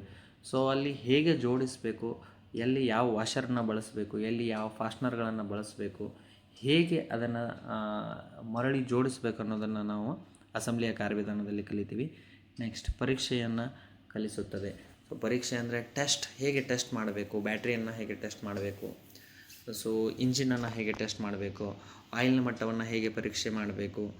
ಓಕೆ, ಇದರ ಬಗ್ಗೆ ಏನಿರುತ್ತೆ ನಿಮಗೆ, ಪ್ರತಿಯೊಂದರ ಬಗ್ಗೆಯೂ ಏನಿರುತ್ತೆ, ಹೇಗೆ ಟೆಸ್ಟ್ ಮಾಡಬೇಕು ಅನ್ನುವಂಥ ಮಾಹಿತಿಯನ್ನು ಇಲ್ಲಿ ಏನು ಮಾಡಿರ್ತಾರೆ? ನೀಡಿರ್ತಾರೆ. ಓಕೆ, ನೆಕ್ಸ್ಟ್, ಸೊ ವಾಹನದ ಕಾರ್ಯಕ್ಷಮತೆಯಲ್ಲಿ ಸ್ವಂತಿಕೆಯನ್ನು ಕಾಪಾಡಿಕೊಳ್ಳಲು. ಅಂದರೆ ಸೊ ನೀವು ಸಿಂಪಲ್ಲಾಗಿ ಹೇಳಬೇಕು ಅಂದರೆ, ವಾಹನದಲ್ಲಿ ನೀವು ಏನಾದರೂ ಸರ್ವಿಸ್ ಮ್ಯಾನ್ಯುವಲನ್ನು ಬಳಸ್ಕೊಂಡು ಕೆಲಸ ಮಾಡ್ತಿದ್ದೀರಿ, ಕೆಲಸ ಮಾಡಿದರೆ ಆ ಕೆಲಸ 100% ಸರಿಯಾಗಿರುತ್ತೆ, ಅಕ್ಯುರೇಟ್ ಆಗಿರುತ್ತೆ ಅಂತ ನೀವೇನು ಮಾಡ್ಬೋದು? ತಿಳ್ಕೊಬೋದು. ಸೊ ಪರ್ಫಾರ್ಮೆನ್ಸ್ ಸೊ ಏನಾಗಿರುತ್ತೆ? ಒರಿಜಿನಲ್ ಆಗಿರುತ್ತೆ. ಓಕೆ. ನೆಕ್ಸ್ಟ್, ಸಮಸ್ಯೆಗಳನ್ನು ಪರಿಹರಿಸಲು ವ್ಯವಸ್ಥಿತವಾಗಿ ವಾಹನದಲ್ಲಿ ಕೆಲಸ ಮಾಡಲು ತಂತ್ರಜ್ಞರಿಗೆ ಕಲಿಸಲು ಸೇವಾ ಕೈಪಿಡಿ ಸಹಾಯ ಮಾಡುತ್ತದೆ.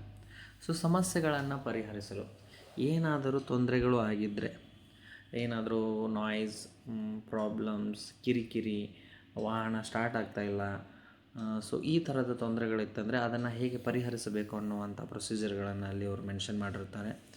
ವ್ಯವಸ್ಥಿತವಾಗಿ ವಾಹನದಲ್ಲಿ ಕೆಲಸ ಮಾಡಲು ಸರಿಯಾಗಿ ಹೇಗೆ ವಾಹನವನ್ನು ಸರ್ವಿಸ್ ಮಾಡಬೇಕು, ಹೇಗೆ ನಾವು ಅದನ್ನು ಮೇಂಟೆನೆನ್ಸ್ ಮಾಡಬೇಕು, ಹೇಗೆ ಆಯಿಲ್ ಚೇಂಜ್ ಮಾಡಬೇಕು, ಹೇಗೆ ಕೂಲೆಂಟ್ ಚೇಂಜ್ ಮಾಡಬೇಕು,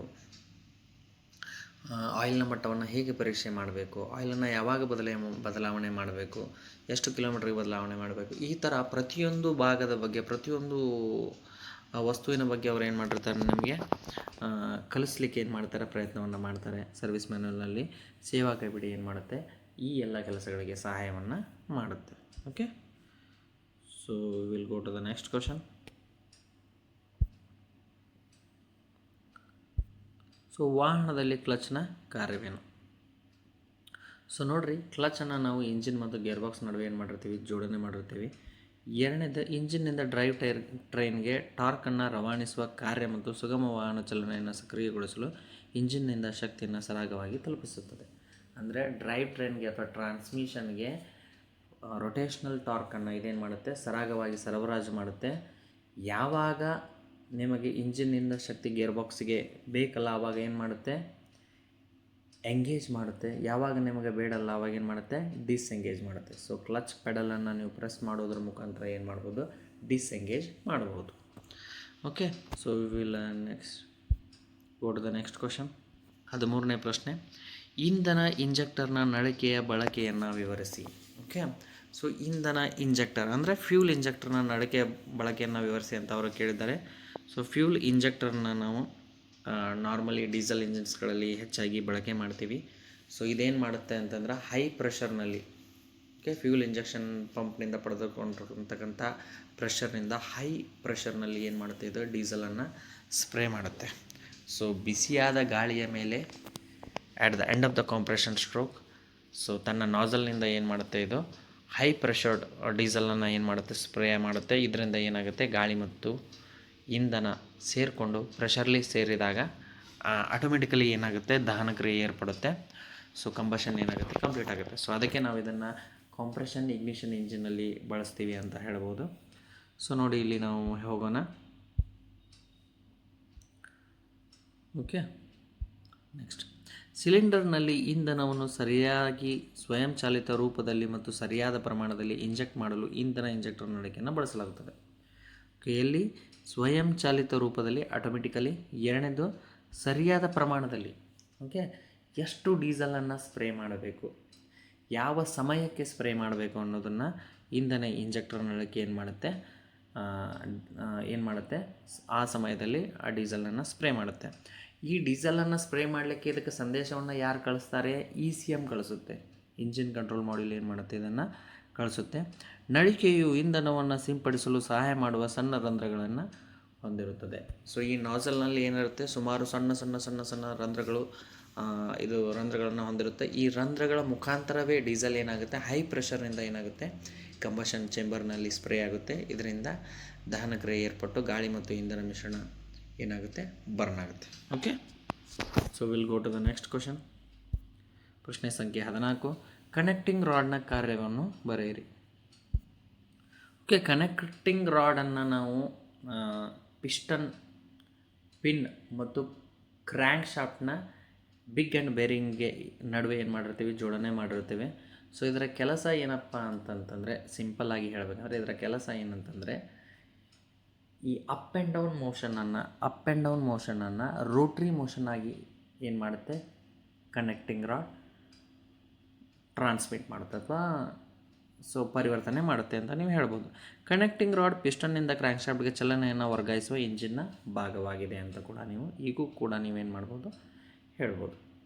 ಓಕೆ, ಸೊ ಕನೆಕ್ಟಿಂಗ್ ರಾಡ್ನಲ್ಲಿ 2 ಎಂಡ್ಗಳಿರುತ್ತೆ, ಒಂದು ಸ್ಮಾಲ್ ಎಂಡ್ ಮತ್ತು ಇನ್ನೊಂದು big end. Small end piston ಪಿನ್ಗೆ ಕನೆಕ್ಟ್ ಆಗಿರುತ್ತೆ, ಬಿಗ್ ಎಂಡ್ ಕ್ರ್ಯಾಂಕ್ ಶಾಫ್ಟ್ನ ಬಿಗ್ ಎಂಡ್ ಬೇರಿಂಗ್ಗೆ ಏನಾಗಿರುತ್ತೆ, ಕನೆಕ್ಟ್ ಆಗಿರುತ್ತೆ. ಓಕೆ, ಸೊ ನೆಕ್ಸ್ಟ್ ಕ್ವಶನ್ 15, ವಾಲ್ನಲ್ಲಿ ಸೋರಿಕೆಯಾಗಲು ಕಾರಣಗಳನ್ನು ತಿಳಿಸಿರಿ. ಓಕೆ, ವಾಲ್ ಸೋರಿಕೆ ಆಗ್ತಾ ಇದ್ದರೆ ಸೊ ಏನೇನು ಕಾರಣಗಳು ಉತ್ಪತ್ತಿ ಆಗುತ್ತೆ ಅಂತ ಅವ್ರು ಕೇಳ್ತಾ ಇದ್ದಾರೆ. ಸೊ ಮೊದಲನೇ ಆಯ್ಕೆ ಸೊ ಅತಿಯಾದ ಇಂಧನ ಬಳಕೆ. ಸೊ ವಾಹನ ಇಂಧನವನ್ನು ಕುಡಿಲಿಕ್ಕೆ ಅಥವಾ ವಾಹನ ಇಂಧನವನ್ನು ಜಾಸ್ತಿ ಬಳಸಲಿಕ್ಕೆ ಸ್ಟಾರ್ಟ್ ಆಗುತ್ತೆ. ಸೊ ಇದು ವಾಹನದ ಮಾಲೀಕರ ಜೇಬಿಗೆ ಕತ್ತರಿ ಕೂಡ ಅಂತ ನಾವೇನು ಮಾಡ್ಬೋದು, ಇದನ್ನು ಹೇಳ್ಬೋದು. ಸೊ ಅಂದರೆ ಫ್ಯೂಲ್ ಕನ್ಸಂಪ್ಷನ್ ಹೆಚ್ಚಾಗುತ್ತೆ, ಸೊ ಮೈಲೇಜ್ ಬರಲ್ಲ. ಸೊ ಇನ್ನು ಸೆಕೆಂಡ್ ಪಾಯಿಂಟ್, ಪಿಕಪ್ ಇಲ್ಲ. ಮೂರನೇ ಪಾಯಿಂಟ್, ಇಂಜಿನ್ ಲೋಡ್ ತೆಗೆದುಕೊಳ್ಳುವುದಿಲ್ಲ.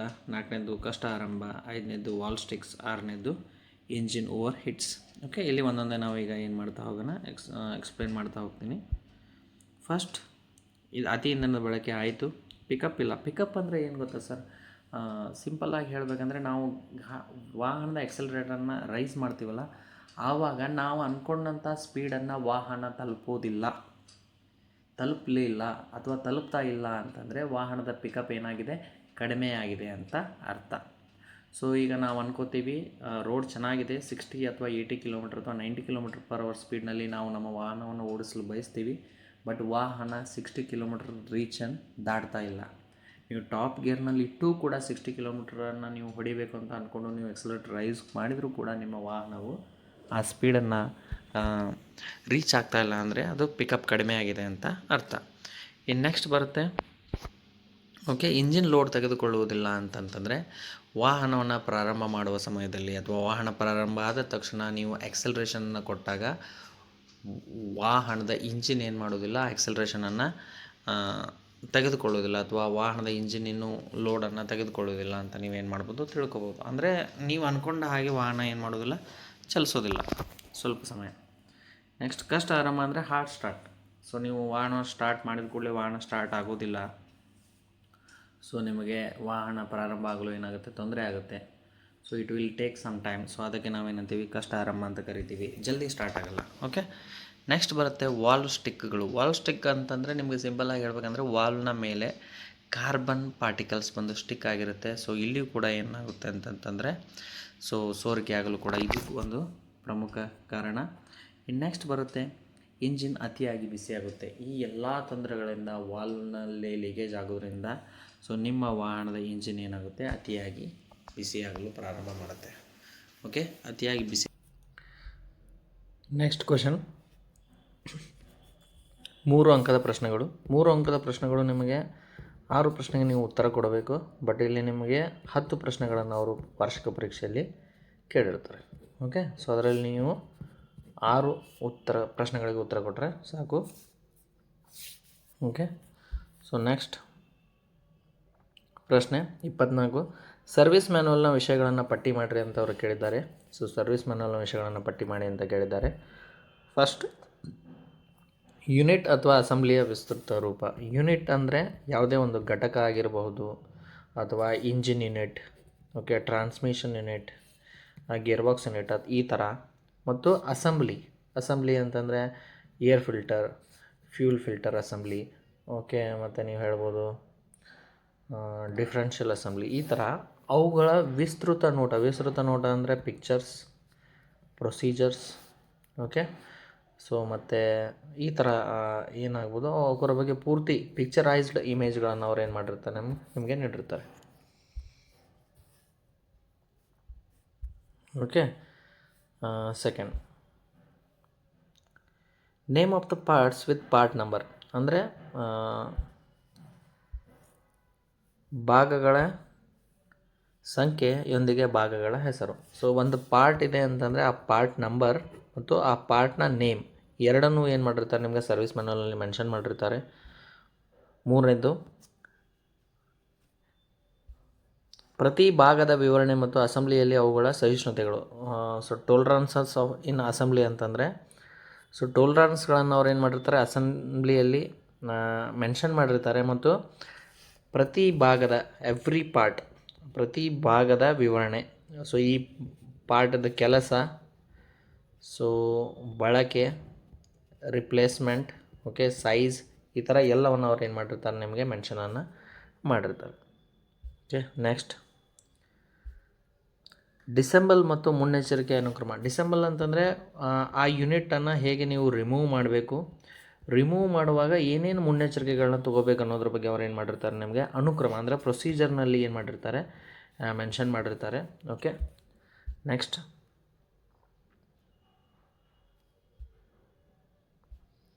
ಸಹಿಷ್ಣುತೆಯೊಂದಿಗೆ ಜೋಡಣೆ, ಅನುಕ್ರಮ ಮತ್ತು ಆಟದ ಹೊಂದಾಣಿಕೆ. ಆಟದ ಹೊಂದಾಣಿಕೆ ಅಂದರೆ ಫ್ರೀ ಪ್ಲೇ ಅಡ್ಜಸ್ಟ್ಮೆಂಟ್ ಅಂತ ಕರಿತೀವಿ. ಸೊ ಫ್ರೀ ಪ್ಲೇ ಅಡ್ಜಸ್ಟ್ಮೆಂಟ್ ಮತ್ತು ಅಸೆಂಬ್ಲಿ ವಿತ್ ಟಾಲರೆನ್ಸ್. ಅಸೆಂಬ್ಲಿ ಅಂದರೆ ಸೊ ಹೇಗೆ ಡಿಸೆಂಬಲ್ ಮಾಡಬೇಕು, ಹೇಗೆ ಜೋಡಣೆ ಮಾಡಬೇಕು, ಸೊ ಅದರ ಪ್ರೊಸೀಜರ್ಗಳೇನು, ಸೊ ಇದನ್ನೆಲ್ಲ ಏನು ಮಾಡಿರ್ತಾರೆ ಸರ್ವಿಸ್ ಮ್ಯಾನ್ಯಲ್ನಲ್ಲಿ ಮೆನ್ಷನ್ ಮಾಡಿರ್ತಾರೆ. Okay, next question. ಇನ್ನೊಂದು ಪಾಯಿಂಟ್ ಇದೆ, ಪರೀಕ್ಷಾ ವಿಧಾನಗಳು ಮತ್ತು ಕಾರ್ಯಸಾಧ್ಯತೆ. ಸೊ ಯಾವುದೇ ಒಂದು ಯೂನಿಟನ್ನು ನಾವು ಹೇಗೆ ಟೆಸ್ಟ್ ಮಾಡಬೇಕು ಮತ್ತು ಅದನ್ನು ಸರಿಯಾಗಿ ಹೇಗೆ ನಾವು ಕೆಲಸ ಮಾಡಬೇಕು, ಅದನ್ನು ಹೇಗೆ ಜೋಡಿಸಬೇಕು, ಸೊ ಆ ಪ್ರೊಸೀಜರ್ಗಳನ್ನು ಇಲ್ಲಿ ಅವ್ರು ಏನು ಮಾಡಿರ್ತಾರೆ ಮೆನ್ಷನನ್ನು ಮಾಡಿರ್ತಾರೆ. So will go to the next question.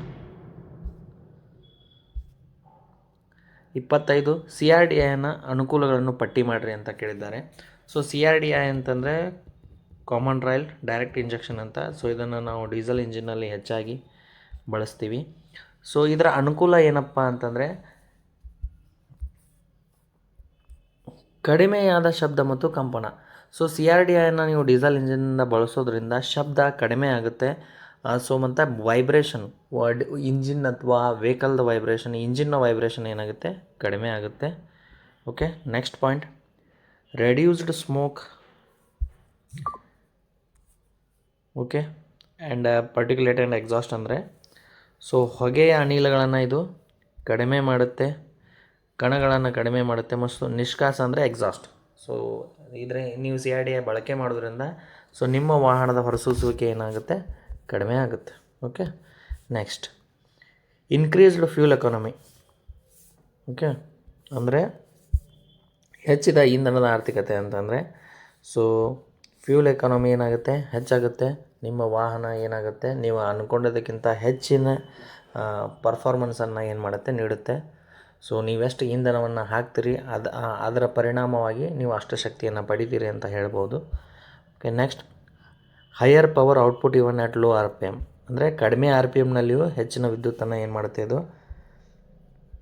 ಕಡಿಮೆ RPMನಲ್ಲಿಯೂ ಹೆಚ್ಚಿನ ಶಕ್ತಿಯನ್ನು ಏನು ಮಾಡುತ್ತೆ ಇದು ಉತ್ಪಾದನೆ ಮಾಡುತ್ತೆ, ವಿದ್ಯುತ್ ಅಲ್ಲ, ಕ್ಷಮಿಸಿ. Okay, next question. 26 ಪ್ರೊಪೆಲ್ಲರ್ ಶಾಫ್ಟ್ನ ಪ್ರಾಮುಖ್ಯತೆಯನ್ನು ಬರೀರಿ ಅಂತ ಕೇಳಿದ್ದಾರೆ. ಓಕೆ, ಸೊ ಸೇಮ್ 4 ಚಕ್ರ ಮತ್ತು ಹಿಂಬದಿಯ ಚಕ್ರಗಳಲ್ಲಿ ಚಾಲನೆಯ ವಾಹನಗಳಲ್ಲಿ ಇಂಜಿನ್ ಆಕ್ಸೆಲ್ಗಳನ್ನು ಪರಸ್ಪರ ಬೇರ್ಪಡಿಸಿದಾಗ ಹಿಂದಿನ ಡ್ರೈವ್ಗಳಿಗೆ ಆಕ್ಸೆಲ್ಗೆ ಶಕ್ತಿಯನ್ನು ರವಾನಿಸಲು ಪ್ರೊಪೆಲ್ಲರ್ ಶಾಫ್ಟನ್ನು ಬಳಸಲಾಗುತ್ತದೆ ಅಂತ ಹೇಳಿದ್ದಾರೆ. ಸೊ ನೋಡಿ, ಇಲ್ಲಿ ಸಿಂಪಲಾಗಿ ಹೇಳ್ಬೇಕಂದ್ರೆ ಫೋರ್ ವೀಲ್ ಡ್ರೈವ್ ಮತ್ತು ರಿಯರ್ ವೀಲ್ ಡ್ರೈವ್ಗಳಲ್ಲಿ ಹೆಚ್ಚಾಗಿ ನಾವೇನು ಮಾಡ್ತೀವಿ ಅಂತಂತಂದರೆ ಪ್ರೊಪೆಲ್ಲರ್ ಶಾಫ್ಟನ್ನು ಬಳಸ್ತೀವಿ. ಏಕೆ ಬಳಸ್ತೀವಪ್ಪ ಅಂತಂದರೆ ರೊಟೇಷ್ನಲ್ ಫೋರ್ಸನ್ನು ಟ್ರಾನ್ಸ್ಮಿಟ್ ಮಾಡಲು, ಎಲ್ಲಿಂದ ಗೇರ್ ಬಾಕ್ಸ್ನಿಂದ ಡಿಫ್ರೆನ್ಷಿಯಲ್ನವರೆಗೆ ಓಕೆ ಟ್ರಾನ್ಸ್ಮಿಟ್ ಮಾಡಲು ನಾವೇನು ಮಾಡ್ತೀವಿ ಬಳಸ್ತೀವಿ. ಪ್ರೊಪೆಲ್ಲರ್ ಶಾಫ್ಟ್ ಏನಿರುತ್ತಲ್ಲ ಇದು ಸಾಲಿಡ್ ಸರ್ಕ್ಯುಲರ್ ಶಾಫ್ಟ್ ಆಗಿರುತ್ತೆ. ಓಕೆ, ತುಂಬಾ ಗಟ್ಟಿಯಾದ ಲೋಹದಿಂದ ನಾವು ಇದನ್ನು ತಯಾರು ಮಾಡಿರ್ತೀವಿ. ಓಕೆ, ಸೊ ಇದು ಏನು ಮಾಡುತ್ತಪ್ಪ ಅಂದರೆ ರೊಟೇಷ್ನಲ್ ಟಾರ್ಕನ್ನು ಏನು ಮಾಡುತ್ತೆ ಗೇರ್ ಬಾಕ್ಸ್ನಿಂದ ಡಿಫ್ರೆನ್ಷಿಯಲ್ಗೆ ಟ್ರಾನ್ಸ್ಮಿಟ್ ಮಾಡುತ್ತೆ. ಓಕೆ,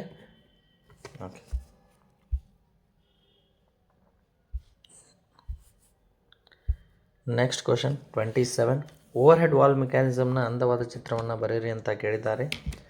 ಓಕೆ, ಸೊ ಇದು ನಿಮಗೆ 3 ಅಂಕಕ್ಕೆ ಕೇಳ್ತಾರೆ. ಓವರ್ ಹೆಡ್ ಕ್ಯಾಬ್ ಮೆಕ್ಯಾನಿಸಮ್ ಮತ್ತು ಓವರ್ ಹೆಡ್ ವಾಲ್ ಮೆಕ್ಯಾನಿಸಮ್ ಅಂತ 2 ಇರುತ್ತೆ ವಾಲ್ ಮೆಕ್ಯಾನಿಸಮ್ಗಳಲ್ಲಿ.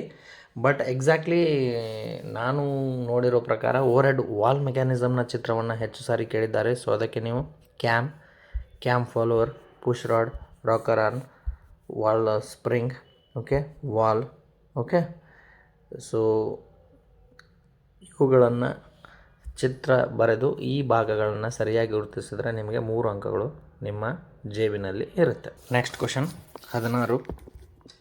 ಓಕೆ, ಯಾವಾಗ ಯೂನಿವರ್ಸಲ್ ಜಾಯಿಂಟ್ ಮತ್ತು ಸ್ಲಿಪ್ ಜಾಯಿಂಟನ್ನು ಬದಲಾವಣೆ ಮಾಡಬೇಕು? ಓಕೆ, ಯೂನಿವರ್ಸಲ್ ಜಾಯಿಂಟ್ ಅಂದರೆ ಸೊ ನಾವು ಪ್ರೊಪೆಲ್ಲರ್ ಶಾಫ್ಟ್ನಲ್ಲಿ 2 ಯೂನಿವರ್ಸಲ್ ಜಾಯಿಂಟ್ಗಳನ್ನು ಬಳಸ್ತೀವಿ. ಓಕೆ, ಸೊ ಒಂದು ಗೇರ್ ಬಾಕ್ಸ್ನ ಹತ್ತಿರ, ಇನ್ನೊಂದು ಡಿಫರೆನ್ಷಿಯಲ್ ಹತ್ತಿರ. ಓಕೆ, ಸೊ ಯೂನಿವರ್ಸಲ್ ಜಾಯಿಂಟ್ ಏಕೆ ಅಂತಂತಂದರೆ ಆ್ಯಂಗಲ್ನಲ್ಲಿ ಪವರನ್ನು, ರೊಟೇಷ್ನಲ್ ಫೋರ್ಸನ್ನು ಟ್ರಾನ್ಸ್ಮಿಟ್ ಮಾಡಲು ನಾವು ಏನು ಮಾಡ್ತೀವಿ, ಯೂನಿವರ್ಸಲ್ ಜಾಯಿಂಟನ್ನು ಬಳಸ್ತೀವಿ. ಸೊ ಪ್ರೊಪೆಲ್ಲರ್ ಶಾಫ್ಟ್ನಲ್ಲಿ 2 ಬಳಸ್ತೀವಿ. So okay, so worn out universal engine joint ಮತ್ತು ಸ್ಲಿಪ್ ಜಾಯಿಂಟ್ ಸ್ಪ್ಲೈನ್ಸ್ನಲ್ಲಿ ಹೆಚ್ಚಿನ ಆಟದಲ್ಲಿ ಬದಲಾಯಿಸಬೇಕು. ವರ್ನೌಟ್ ಅಂದರೆ ನಾನು ನಿಮಗೆ ಸಿಂಪಲಾಗಿ ಹೇಳಬೇಕು ಅಂತಂತಂದರೆ ಕಲರ್ ಶೇಡಿಂಗ್, ಓಕೆ, ರಸ್ಟ್ ಆಗಿರ್ಬೋದು, ಡಸ್ಟ್ ಆಗಿರ್ಬೋದು. ಓಕೆ, ಸೊ ಈ ಥರ ತನ್ನ ಅಸ್ತಿತ್ವವನ್ನು ಕಳ್ಕೊಂಡಿದ್ರೆ ಸೊ ಆವಾಗ ನಾವೇನು ಮಾಡಬೇಕು, ಯೂನಿವರ್ಸಲ್ ಜಾಯಿಂಟನ್ನು ಬದಲಾವಣೆ ಮಾಡಬೇಕು. ಸ್ಲಿಪ್ ಜಾಯಿಂಟ್ ಸ್ಪ್ಲೈನ್ಸ್ಗಳಲ್ಲಿ ಹೆಚ್ಚಿನ ಆಟ. ಸ್ಲಿಪ್ ಜಾಯಿಂಟ್ನಲ್ಲಿ ಸ್ಪ್ಲೈನ್ಸ್ ಇರುತ್ತೆ, ಅದರಲ್ಲಿ ಫ್ರೀ ಪ್ಲೇ ಜಾಸ್ತಿ ಆದರೆ ಸೊ ಅದನ್ನು ನಾವು ಅಡ್ಜಸ್ಟ್ ಮಾಡ್ಬೋದು, ಇಲ್ಲಾಂದರೆ ಬದಲಾಯಿಸಬೇಕು. Okay, next question. ವಾಹನದಲ್ಲಿ ಪ್ರೊಪೆಲ್ಲರ್ ಶಾಫ್ಟನ್ನು ಉಪಯೋಗಿಸುವ ಉದ್ದೇಶವೇನು? ಉಪಯೋಗಿಸುವ ಉದ್ದೇಶವೇನು ಅಂತ ಕೇಳಿದ್ದಾರೆ. ಸೊ ನೋಡಿ, ಪ್ರೊಪೆಲ್ಲರ್ ಶಾಫ್ಟನ್ನು ನಾವು 4 ವೀಲ್ ಡ್ರೈವ್ ಅಥವಾ ರಿಯರ್ ವೀಲ್ ಡ್ರೈವ್ನಲ್ಲಿ ಹೆಚ್ಚಾಗಿ ಬಳಸ್ತೀವಿ. ಓಕೆ, ಹಿಂದಿನ ಚಕ್ರಗಳು ಮೊದಲು ತಿರುಗುವ ಚಕ್ರಗಳಾಗಿದ್ದರೆ ಅಂತಹ ವಾಹನಗಳಲ್ಲಿ ವಿಶೇಷವಾಗಿ ರಿಯರ್ ವೀಲ್ ಡ್ರೈವ್ನಲ್ಲಿ ನಾವು 4 ವೀಲರ್ಗಳನ್ನು ಪ್ರೊಪೆಲ್ಲರ್ ಶಾಫ್ಟನ್ನು ಬಳಸ್ತೀವಿ. ಓಕೆ, ಸೊ ಪ್ರೊಪೆಲ್ಲರ್ ಶಾಫ್ಟನ್ನು ನಾವು ಗೇರ್ ಬಾಕ್ಸ್ ಮತ್ತು ಡಿಫರೆನ್ಷಿಯಲ್ ನಡುವೆ ಏನು ಮಾಡಿರ್ತೀವಿ, ಜೋಡಣೆ ಮಾಡಿರ್ತೀವಿ. ಸೊ ಇದು solid circular shaft. Okay, next ಇದು ರೊಟೇಷ್ನಲ್ ಫೋರ್ಸನ್ನು ಗೇರ್ ಬಾಕ್ಸ್ನಿಂದ ಡಿಫರೆನ್ಷಿಯಲ್ಗೆ ಏನು ಮಾಡುತ್ತೆ, ಟ್ರಾನ್ಸ್ಮಿಟ್ ಮಾಡುತ್ತೆ. ಓಕೆ, ಸೊ 4 ಚಕ್ರ ಮತ್ತು ಹಿಂಬದಿಯ ಚಕ್ರದ ಚಾಲನಾ ವಾಹನಗಳಲ್ಲಿ ಇಂಜಿನ್ ಮತ್ತು ಆಕ್ಸಲ್ಗಳನ್ನು ಪರಸ್ಪರ ಬೇರ್ಪಡಿಸಿದಾಗ ಹಿಂದಿನ ಡ್ರೈವ್ ಆಕ್ಸಲ್ಗಳಿಗೆ ಶಕ್ತಿಯನ್ನು ರವಾನಿಸಲು ಪ್ರೊಪೆಲ್ಲರ್ ಶಾಫ್ಟನ್ನು ಬಳಸಲಾಗುತ್ತದೆ. ಓಕೆ, ಸೊ ಅಂದರೆ ಹಿಂದಿನ ಚಕ್ರಗಳು ಮೊದಲು ತಿರುಗುವ ಚಕ್ರಗಳಾಗಿದ್ದರೆ ಅಂಥ ಚಕ್ರಗಳಿಗೆ ರೊಟೇಷ್ನಲ್ ಫೋರ್ಸನ್ನು ಸಪ್ಲೈ ಮಾಡಲು ನಾವೇನು ಮಾಡ್ತೀವಿ, ಗೇರ್ ಬಾಕ್ಸ್ನಿಂದ ಡಿಫರೆನ್ಷಿಯಲ್ ನಡುವೆ ಪ್ರೊಪೆಲ್ಲರ್ ಶಾಫ್ಟನ್ನು ನಾವು ಬಳಕೆ ಮಾಡ್ತೀವಿ. ಪ್ರೊಪೆಲ್ಲರ್ ಶಾಫ್ಟನ್ನು ಗೇರ್ ಬಾಕ್ಸ್ ಮತ್ತು ಡಿಫರೆನ್ಷಿಯಲ್ ನಡುವೆ ಜೋಡಿಸಲಾಗಿರುತ್ತದೆ. ಹೀಗಾಗಿ ಇಂಜಿನ್ ಶಕ್ತಿಯನ್ನು ಡ್ರೈವಿಂಗ್ ಚಕ್ರಗಳಿಗೆ ರವಾನಿಸಲಾಗುತ್ತದೆ.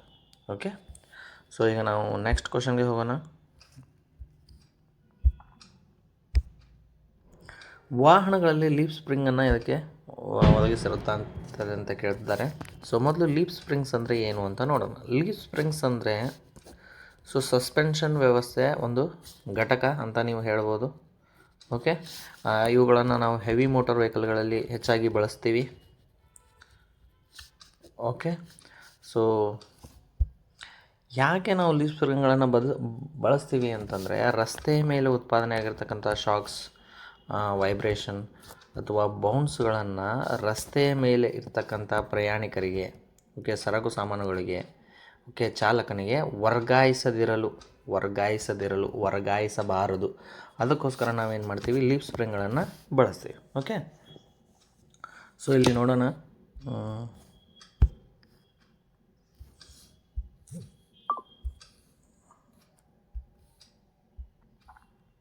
ಸೊ ರಸ್ತೆ ರೇಖಾಗಣಿತದ ಏಕರೂಪತೆ ಇಲ್ಲ ಕಾರಣದಿಂದ ಉಂಟಾಗುವ ಲಂಬವಾದ ಕಂಪನವನ್ನು ಕಡಿಮೆ ಮಾಡುವ ಮೂಲಕ ಪ್ರಯಾಣಿಕರಿಗೆ ಸೌಕರ್ಯ ಒದಗಿಸಲು ಲೀಫ್ ಸ್ಪ್ರಿಂಗ್ಗಳ ಮುಖ್ಯ ಕಾರ್ಯವಾಗಿದೆ. ಓಕೆ, ಅಂದರೆ ರಸ್ತೆ ಮೇಲೆ ಉತ್ಪಾದನೆ ಆಗಿರ್ತಕ್ಕಂಥ ಬೌನ್ಸ್ಗಳನ್ನು, ಕಂಪನವತ್ತ ಅಥವಾ ವೈಬ್ರೇಷನ್ಗಳನ್ನು ಕಡಿಮೆ ಮಾಡಿ ಪ್ರಯಾಣಿಕರಿಗೆ ಅಥವಾ ಚಾಲಕನಿಗೆ ಉತ್ತಮ ಸೌಕರ್ಯವನ್ನು ನೀಡುವುದು. ಇದರಿಂದ ಪ್ರಯಾಣಿಕನಿಗೆ ಅಥವಾ ಚಾಲಕರಿಗೆ ಏನಾಗೋದಿಲ್ಲ, ರಸ್ತೆ ಮೇಲೆ ಉತ್ಪಾದನೆ ಆಗದ ಯಾವುದೇ ಬೌನ್ಸ್ಗಳು ಮತ್ತು ವೈಬ್ರೇಷನ್ಗಳು ಟ್ರಾನ್ಸ್ಫರ್ ಆಗೋದಿಲ್ಲ. ಓಕೆ, ನೆಕ್ಸ್ಟ್ ಕ್ವಶನ್ಗೆ ನಾವು ಹೋಗೋಣ. ವೀಲ್ ಬೇಸನ್ನು ವ್ಯಾಖ್ಯಾನಿಸಿ. ಸೊ ನೋಡಿ, ವೀಲ್ ಬೇಸ್ ಅಂತಂದರೆ ನಿಮಗೆ ಸಿಂಪಲಾಗಿ ಹೇಳಬೇಕು ಅಂತಂದರೆ ವಾಹನದ ಫ್ರಂಟ್ ಆ್ಯಕ್ಸಲ್ನಿಂದ ರೇರ್ ಆ್ಯಕ್ಸಲ್ ನಡುವಿನ ಒಳಗಿನ ಅಂತರವನ್ನು ನಾವೇನಂತ ಕರಿತೀವಿ, ವೀಲ್ ಬೇಸ್ ಅಂತ ಕರಿತೀವಿ. ಓಕೆ, ಸೊ ವೀಲ್ ಬೇಸ್ ಸರಿಯಾಗಿಲ್ಲ ಅಂದರೆ ವಾಹನದ ಟಯರ್ನ ಸವೆತ ಏನಾಗುತ್ತೆ, ಹೆಚ್ಚಾಗುತ್ತೆ. ಸೊ ನೀವು ಆಮೇಲೆ ಜಲ್ದಿ ಟೈರನ್ನು ಬದಲಾವಣೆ ಮಾಡುವಂಥ ಅವಶ್ಯಕತೆ ಕೂಡ ಬೀಳ್ಬೋದು.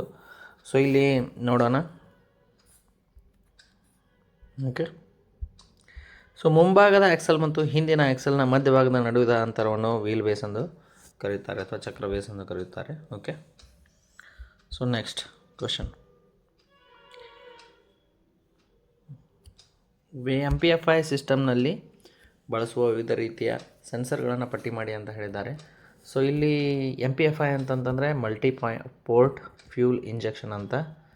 ಓಕೆ, ಈಗಿನ ಆಧುನಿಕ ವಾಹನಗಳಲ್ಲಿ ನಾವು ಪೆಟ್ರೋಲ್ ಇಂಜಿನ್ನಲ್ಲಿ ಇದನ್ನು ಬಳಸ್ತಾ ಇದ್ದೀವಿ. ಸೊ ಇದರಲ್ಲಿ ಸಿಂಪಲ್ಲಾಗಿ ಹೇಳಬೇಕಂದ್ರೆ ಇಂಜಿನ್ ಕಂಟ್ರೋಲ್ ಮಾಡ್ಯೂಲ್ ಅಂತ ಒಂದು ಕಂಪ್ಯೂಟರ್ ಬೇಸ್ಡ್ ಘಟಕ ಇರುತ್ತೆ. ಓಕೆ, ಸೊ ಅದು ಏನು ಮಾಡುತ್ತೆ ಅಂತಂದ್ರೆ ಸೆನ್ಸರ್ಗಳಿಂದ ನಿಯತಾಂಕಗಳನ್ನು ಮತ್ತು ಸಂದೇಶವನ್ನು ಸ್ವೀಕರಿಸುತ್ತದೆ. ಅದರ ತಕ್ಕದಾಗಿ ಏನು ಮಾಡುತ್ತೆ, ಅದು ಆ್ಯಕ್ಚುಯೇಟರ್ಸ್ಗೆ ತನ್ನ ಆದೇಶವನ್ನು ನೀಡುತ್ತೆ. ಸೊ ಈ ಥರ ಇದೇನು ಮಾಡುತ್ತೆ, ಕಾರ್ಯವನ್ನು ನಿರ್ವಹಿಸುತ್ತೆ. ಓಕೆ, ಸೊ ಇಲ್ಲಿ ನಾವು ಹೇಳಬೇಕಂದ್ರೆ air mass flow sensor, okay, coolant temperature sensor, okay, ಮತ್ತು crankshaft position sensor, okay, piston position sensor, ಮತ್ತು ನಿಮಗೆ ಸೊ ವಿವಿಧ ಕ್ಯಾಂಪ್ ಪೊಸಿಷನ್ ಸೆನ್ಸರ್. ಸೊ ಈ ಥರ ಏನಿರುತ್ತೆ, ನಮಗೆ ವಿವಿಧ ತರಹದ ಸೆನ್ಸರ್ಗಳು ಕಂಡುಬರುತ್ತೆ. ಓಕೆ, ಸೊ ಈ ಸೆನ್ಸರ್ಗಳು ಏನು ಮಾಡುತ್ತೆ ಅಂದರೆ, ಸೊ ತಾವು ಸ್ವೀಕರಿಸ್ತಕ್ಕಂಥ ನಿಯತಾಂಕಗಳನ್ನು ಮತ್ತು ಸಂದೇಶವನ್ನು ECMಗೆ ಏನು ಮಾಡುತ್ತೇವೆ, ಸೆಂಡ್ ಮಾಡುತ್ತೆ. Okay, next question, so throttle body position sensor, air mass flow sensor, coolant temperature sensor. Next, wiring harness ಎಂದರೇನು? Okay, next question, wiring harness ಎಂದರೇನು? ಸೊ ವೈರಿಂಗ್ ಹಾರ್ನೆಸ್ ಅಂತಂದರೆ ನಿಮಗೆ ಸಿಂಪಲಾಗಿ ಹೇಳಬೇಕು ಅಂದರೆ, ವೈರಿಂಗ್ ಸರಂಜಾಮು ಎನ್ನುವುದು ಎಲೆಕ್ಟ್ರಿಕಲ್ ಕೇಬಲ್ಗಳು ಅಥವಾ ತಂತಿಗಳ ಜೋಡಣೆಯ ಸಂಯೋಜನೆ.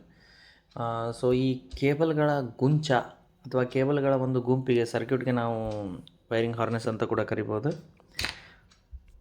ಸೊ ಇದು ಆಟೋಮೋಟಿವ್ ವಾಹನದಲ್ಲಿ ಎಲ್ಲ ವಿದ್ಯುತ್ ಮತ್ತು ಎಲೆಕ್ಟ್ರಾನಿಕ್ ಘಟಕಗಳನ್ನು, ಅಂದರೆ ಸೆನ್ಸರ್, ಎಲೆಕ್ಟ್ರಾನಿಕ್ ರೆಗ್ಯುಲೇಟರ್ಸ್, ಬ್ಯಾಟ್ರಿ ಮತ್ತು ಆ್ಯಕ್ಚುವೇಟರ್ಗಳನ್ನು ಏನು ಮಾಡುತ್ತೆ, ಕನೆಕ್ಟ್ ಮಾಡುತ್ತೆ. ಓಕೆ, ಸೊ ಎಲೆಕ್ಟ್ರಾನಿಕ್ ಘಟಕಗಳನ್ನು ಒಂದರಿಂದ ಇನ್ನೊಂದು ಘಟಕಕ್ಕೆ ನಾವು ನಡುವೆ ವೈರ್ಸ್ಗಳನ್ನು ಬಳಸ್ತೀವಲ್ಲ, ಆ ವೈರ್ಗಳ ಗುಂಚಕ್ಕೆ ಅದರ ಸಂಯೋಜನೆಗೆ ನಾವು ಏನಂತ ಕರಿತೀವಿ, ವೈರಿಂಗ್ ಹಾರ್ನೆಸ್ ಅಂತ ಕರಿತೀವಿ. Okay, so will go to the next question. Next, ವಿವಿಧ ಬಗೆಯ ಫ್ಯೂಸ್ಗಳನ್ನು ಪಟ್ಟಿ ಮಾಡಿರಿ ಅಂತ ಕೊಟ್ಟಿದ್ದಾರೆ. ಸೊ ಇಲ್ಲಿ ಇದರ ಮೇಲೆ ಒಂದು ಕ್ವಶನ್ ಬರುತ್ತೆ, ಫ್ಯೂಸ್ಗಳನ್ನು ನಾವು ಎಲ್ಲಿ ಬಳಸ್ತೀವಿ? ಸೊ ಫ್ಯೂಸ್ ಬಾಕ್ಸ್ನಲ್ಲಿ ಬಳಸ್ತೀವಿ. ಇದು 1 ಮಾರ್ಕ್ಸ್ ಕ್ವಶನ್ಗೆ ಕೇಳ್ತಾರೆ. ಇನ್ನು ಈ ಫ್ಯೂಸ್ಗಳನ್ನ ಪಟ್ಟಿ ಮಾಡಿರಿ ಅಂತ ಇದರಲ್ಲಿ 3 ಥರದ್ದು ಬರುತ್ತೆ. ಓಕೆ,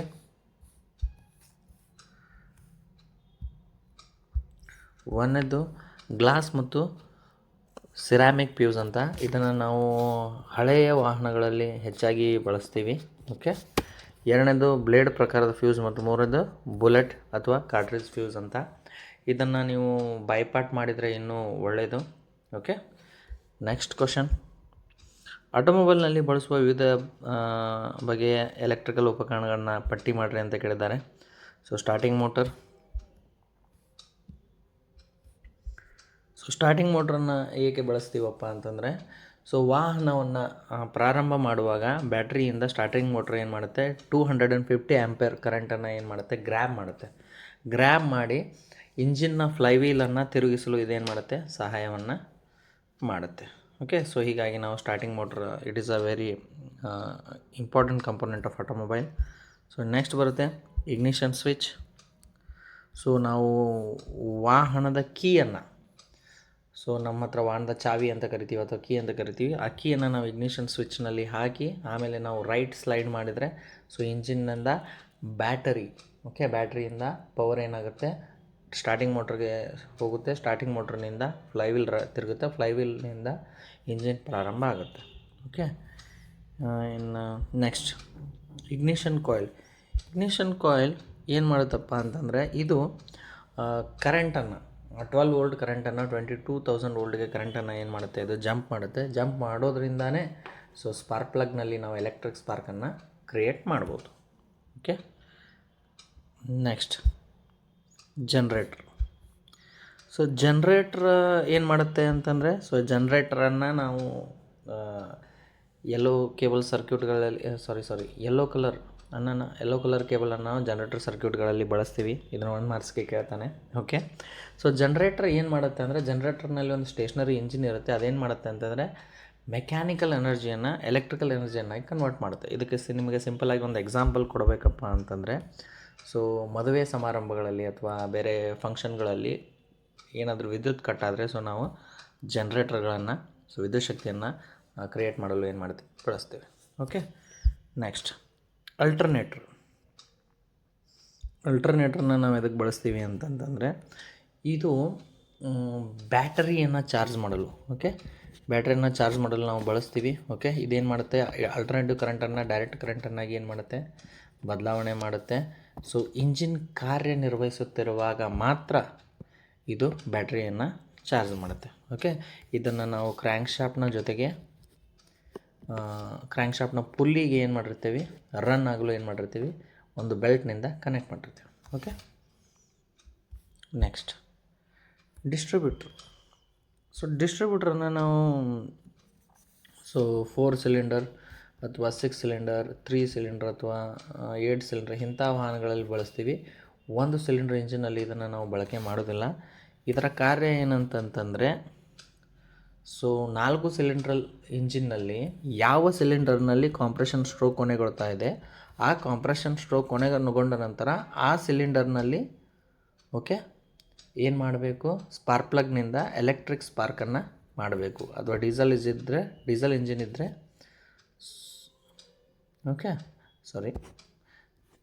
ಎಲೆಕ್ಟ್ರಿಕ್ ಸ್ಪಾರ್ಕ್ ಕ್ರಿಯೇಟ್ ಮಾಡಲು ನಾವು ಏನು ಮಾಡ್ತೀವಿ, ಡಿಸ್ಟ್ರಿಬ್ಯೂಟ್ರನ್ನು ಬಳಸ್ತೀವಿ. ಸೊ ಡೀಸೆಲ್ ಇಂಜಿನಲ್ಲಿ ನಾವು ಡಿಸ್ಟ್ರಿಬ್ಯೂಟ್ರನ್ನು ಬಳಕೆ ಮಾಡೋದಿಲ್ಲ. ಓಕೆ, ಕ್ಷಮಿಸಿ. So next spark plug.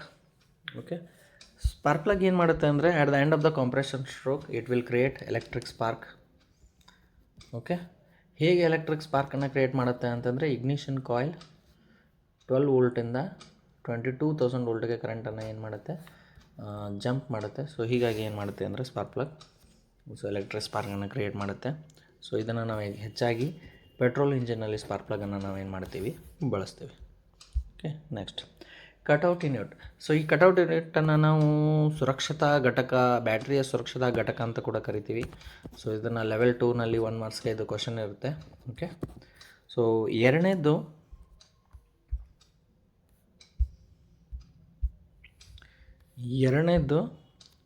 Cutout unit ಏನು ಮಾಡುತ್ತಪ್ಪ ಅಂತಂದ್ರೆ, ಬ್ಯಾಟ್ರಿ ಚಾರ್ಜ್ ಆದರೆ, ಬ್ಯಾಟ್ರಿ 100% ಚಾರ್ಜ್ ಆಯಿತು ಅಂತ ನೀವು ತಿಳ್ಕೊಳ್ಳಿ. ಚಾರ್ಜ್ ಆದರೆ ಸೊ ಇದು ಕರೆಂಟನ್ನು ಸಪ್ಲೈ ಮಾಡೋದನ್ನು ಏನು ಮಾಡುತ್ತೆ, ಕಟ್ ಆಫ್ ಮಾಡುತ್ತೆ. ಓಕೆ, ಸೊ ಇದರಿಂದ ಬ್ಯಾಟ್ರಿ ಏನಾಗಲ್ಲ, ಓವರ್ಫ್ಲೋ ಆಗೋಲ್ಲ, ಅಥವಾ ನೀವು ಬ್ಯಾಟ್ರಿ ಉಬ್ಬೋದಿಲ್ಲ. ಸೊ ಬ್ಯಾಟ್ರಿ ಡ್ಯಾಮೇಜ್ ಕೂಡ ಆಗೋದಿಲ್ಲ. ಓಕೆ, ನೆಕ್ಸ್ಟ್ ವೋಲ್ಟೇಜ್ ಮತ್ತು ಕರೆಂಟ್ ರೆಗ್ಯುಲೇಟರ್. ಸೊ ಇವುಗಳ ಕೆಲಸ ಏನಂತಂದರೆ, ವೋಲ್ಟೇಜನ್ನು ಮತ್ತು ಕರೆಂಟನ್ನು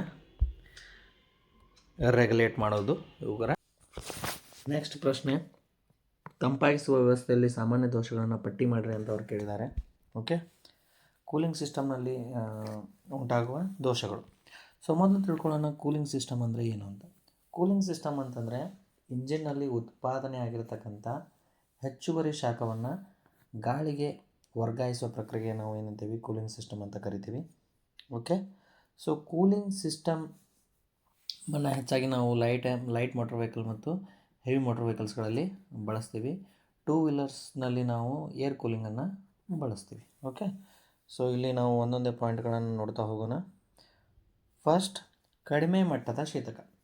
ಕಡಿಮೆ ಮಟ್ಟದ ಶೀತಕ ಅಂತಂದರೆ ಸಿಸ್ಟಮ್ನಲ್ಲಿ ಕೂಲಂಟ್ನ ಲೆವೆಲ್ ಕಡಿಮೆ ಆಯಿತಪ್ಪ ಅಂತಂದರೆ ಸೊ ಹೀಟ್ ಡಿಸಿಪೇಷನ್ ಏನಾಗುತ್ತೆ, ಕಡಿಮೆ ಆಗುತ್ತೆ. ನೀವು ಅಂದ್ಕೊಂಡ ಹಾಗೆ ನಿಮ್ಮ ವಾಹನದ ಕೂಲಿಂಗ್ ಸಿಸ್ಟಮ್ ಸರಿಯಾಗಿ ಕಾರ್ಯನಿರ್ವಹಣೆ ಮಾಡೋದಿಲ್ಲ.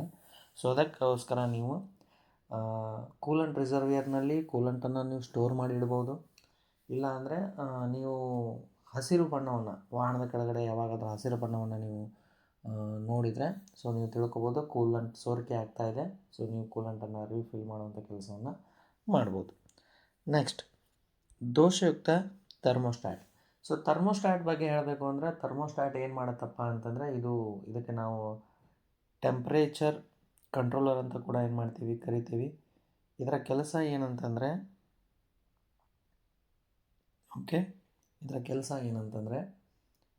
ಸೊ ಕೂಲಂಟ್ ಹೆಚ್ಚಿನ ಪ್ರಮಾಣದಲ್ಲಿ ಹೀಟ್ ಆಗಿದ್ದರೆ ಸೊ ಆವಾಗ ಇದೇನು ಮಾಡುತ್ತೆ, ಓಪನ್ ಆಗಿ ಸೊ ಕೂಲಂಟನ್ನು ರೇಡಿಯೇಟರ್ ಚೇಂಬರ್ಗೆ ಕಳಿಸ್ಕೊಡುವಂಥ ಪ್ರಯತ್ನವನ್ನು ಮಾಡುತ್ತೆ.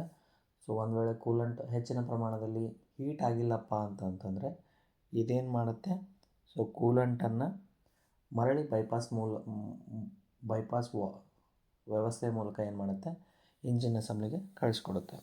ಸೊ ಈ ಥರ್ಮೋಸ್ಟ್ಯಾಟ್ನಲ್ಲಿ ಯಾವುದೇ ಗ್ಯಾಸ್ಕೆಟ್ನಲ್ಲಿ ಯಾವುದೇ ಥರದ ಸ್ಕ್ರ್ಯಾಚ್ ಇತ್ತಪ್ಪ, ಸೊ ಹಾಳಾಗಿತ್ತು, ಡ್ಯಾಮೇಜ್ ಆಗಿತ್ತು ಅಂದರೆ ನೀವೇನು ಮಾಡ್ಬೋದು, ಸೊ ಥರ್ಮೋಸ್ಟ್ಯಾಟನ್ನು ಏನು ಮಾಡಬೇಕು, ನೀವು ಬದಲಾವಣೆ ಮಾಡಬೇಕು. ನೆಕ್ಸ್ಟ್ ಪಾಯಿಂಟ್ ಬರುತ್ತೆ ವಾಟರ್ ಪಂಪ್. ಸೊ ವಾಟರ್ ಪಂಪ್ನ ಕೆಲಸ ಏನಂದರೆ ಕೂಲಂಟನ್ನು ಪ್ರೆಷರೈಸ್ ಮಾಡಿ ಸಿಸ್ಟಮ್ನಲ್ಲಿ ಫ್ಲೋ ಮಾಡಲಿಕ್ಕೆ ಅನುಕೂಲ ಮಾಡಿಕೊಡ್ಲಿಕ್ಕೆ ನಾವು ವಾಟರ್ ಪಂಪನ್ನು ಬಳಸ್ತೀವಿ. ಸೊ ಇದನ್ನು ನಾವು ಕ್ರ್ಯಾಂಕ್ ಶಾಫ್ಟ್ನಿಂದ ಬೆಲ್ಟ್ನ ಮುಖಾಂತರ ಇದನ್ನು ನಾವು ಏನು ಮಾಡ್ತೀವಿ, ಆಪ್ರೇಟ್ ಮಾಡ್ತೀವಿ. ಸೊ ಈ ವಾಟರ್ ಪಂಪ್ ಸರಿಯಾಗಿ ಕೆಲಸ ಮಾಡ್ತಿಲ್ಲ ಅಂತಂದರೆ ಇದು ಕೂಲಿಂಗ್ ಸಿಸ್ಟಮ್ನ ಮೇಲೆ ಪರಿಣಾಮವನ್ನು ಬೀರುತ್ತೆ. ನೆಕ್ಸ್ಟ್ ಪಾಯಿಂಟ್ ಬರುತ್ತೆ ದೋಷಯುಕ್ತ radiator cap. So radiator cap pressure cap ಅಂತ ಇರುತ್ತೆ. ಆ ಪ್ರೆಷರ್ ಕ್ಯಾಪನ್ನು ನಾವು ತುಂಬಾ ಒಳ್ಳೆ ಮೆಟೀರಿಯಲ್ನಿಂದ ಏನು ಮಾಡಿರ್ತೀವಿ, ತಯಾರು ಮಾಡಿರ್ತೀವಿ. ಸೊ ಪ್ರೆಷರ್ ಕ್ಯಾಪ್ ಏನಾದರೂ ಲೂಸ್ ಆಗಿತ್ತು, ಫಾಲ್ಟ್ ಆಗಿತ್ತು, ಡ್ಯಾಮೇಜ್ ಆಗಿತ್ತು ಅಂದರೆ ಸೊ ನೀವು ಅದನ್ನು ಏನು ಮಾಡಬೇಕು, ಇದು ನಿಮ್ಮ ಕೂಲಿಂಗ್ ಸಿಸ್ಟಮ್ನ ಮೇಲೆ ಪರಿಣಾಮವನ್ನು ಬೀರುತ್ತೆ. ನೆಕ್ಸ್ಟ್ ಪಾಯಿಂಟ್ ಬರುತ್ತೆ ಕೂಲಿಂಗ್ ಸಿಸ್ಟಮ್ನಲ್ಲಿ ಕೂಲೆಂಟ್ ಸೋರಿಕೆ. ಸೊ ನೀವು ವಾಹನದ ಕೆಳಗಡೆ ಹಸಿರು ಬಣ್ಣವನ್ನು ನೋಡಿದ್ರಿ ಅಥವಾ ಕೂಲಿಂಗ್ ಸಿಸ್ಟಮ್ನ ಕೆಳಗಡೆ, ರೇಡಿಯೇಟರ್ ಕೆಳಗಡೆ ಅಥವಾ ಇಂಜಿನ್ನ ಕೆಳಗಡೆ ನೀವು ಹಸಿರು ಬಣ್ಣವನ್ನು ಪರೀಕ್ಷೆ ಮಾಡಿದರೆ ನಿಮಗೆ ಗೊತ್ತಾಗುತ್ತೆ ಸೊ ಕೂಲೆಂಟ್ನ ಸೋರಿಕೆ ಆಗ್ತಾಯಿದೆ ಅಂತ. ಅದನ್ನು ನೀವು ಪರೀಕ್ಷೆ ಮಾಡಿದರೆ ಒಳ್ಳೆಯದು. ಸೊ ಕೂಲೆಂಟ್ ಸೋರಿಕೆ ಆಗ್ತಾಯಿದ್ರೆ ಇದು ಕೂಡ ಏನು ಮಾಡುತ್ತೆ ಅಂತಂತಂದರೆ ಸೊ ಕೂಲಿಂಗ್ ಸಿಸ್ಟಮ್ನ ಮೇಲೆ ಪರಿಣಾಮವನ್ನು ಬೀರುತ್ತೆ. ನೆಕ್ಸ್ಟ್ ಪಾಯಿಂಟ್ ದೋಷಯುಕ್ತ cooling fan motor. So cooling fan ಮೋಟ್ರನ್ನ ನಾವು ಎದಕ್ಕೆ ಬಳಸ್ತೀವಿ ಅಂತಂದರೆ ಇಂಜಿನ್ನ ಅತಿ ಹೆಚ್ಚಾಗಿ ಹೀಟ್ ಆದರೆ, ಸೊ ಈಗ ನೀವು ವೆಹಿಕಲ್ 30-40 km/h 50 km ಸ್ಪೀಡ್ ಅವರ್ನಲ್ಲಿ ಹೋಗ್ತಾ ಇದೆ ಅಂತಂದರೆ ಈ ಕೂಲಿಂಗ್ ಫ್ಯಾನ್ ಮೋಟರ್ ವರ್ಕ್ ಆಗೋಲ್ಲ.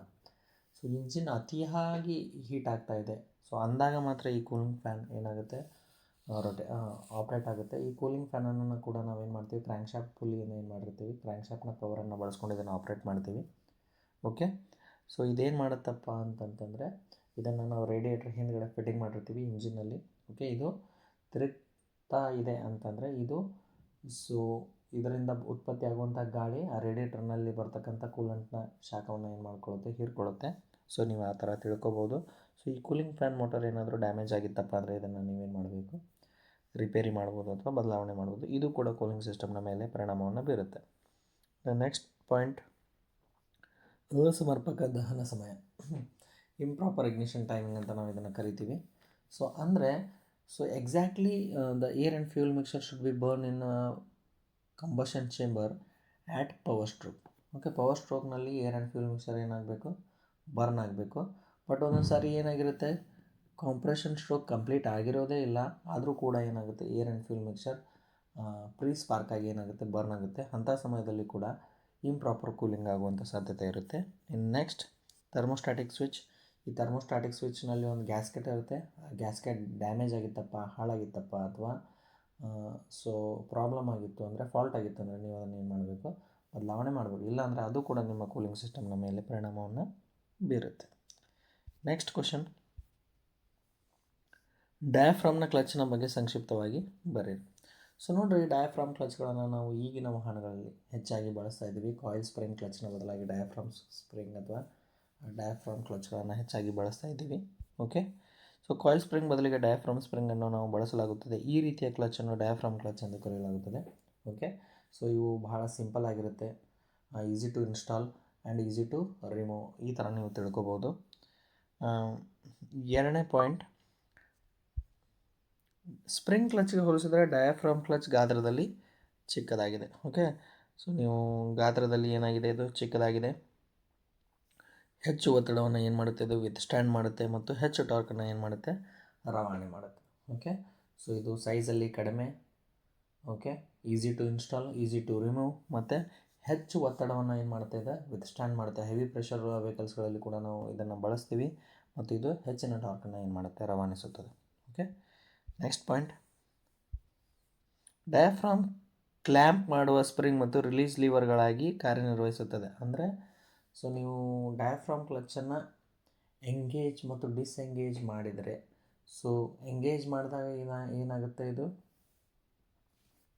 So it will touch the pressure plate and pressure plate will touch the disc plate.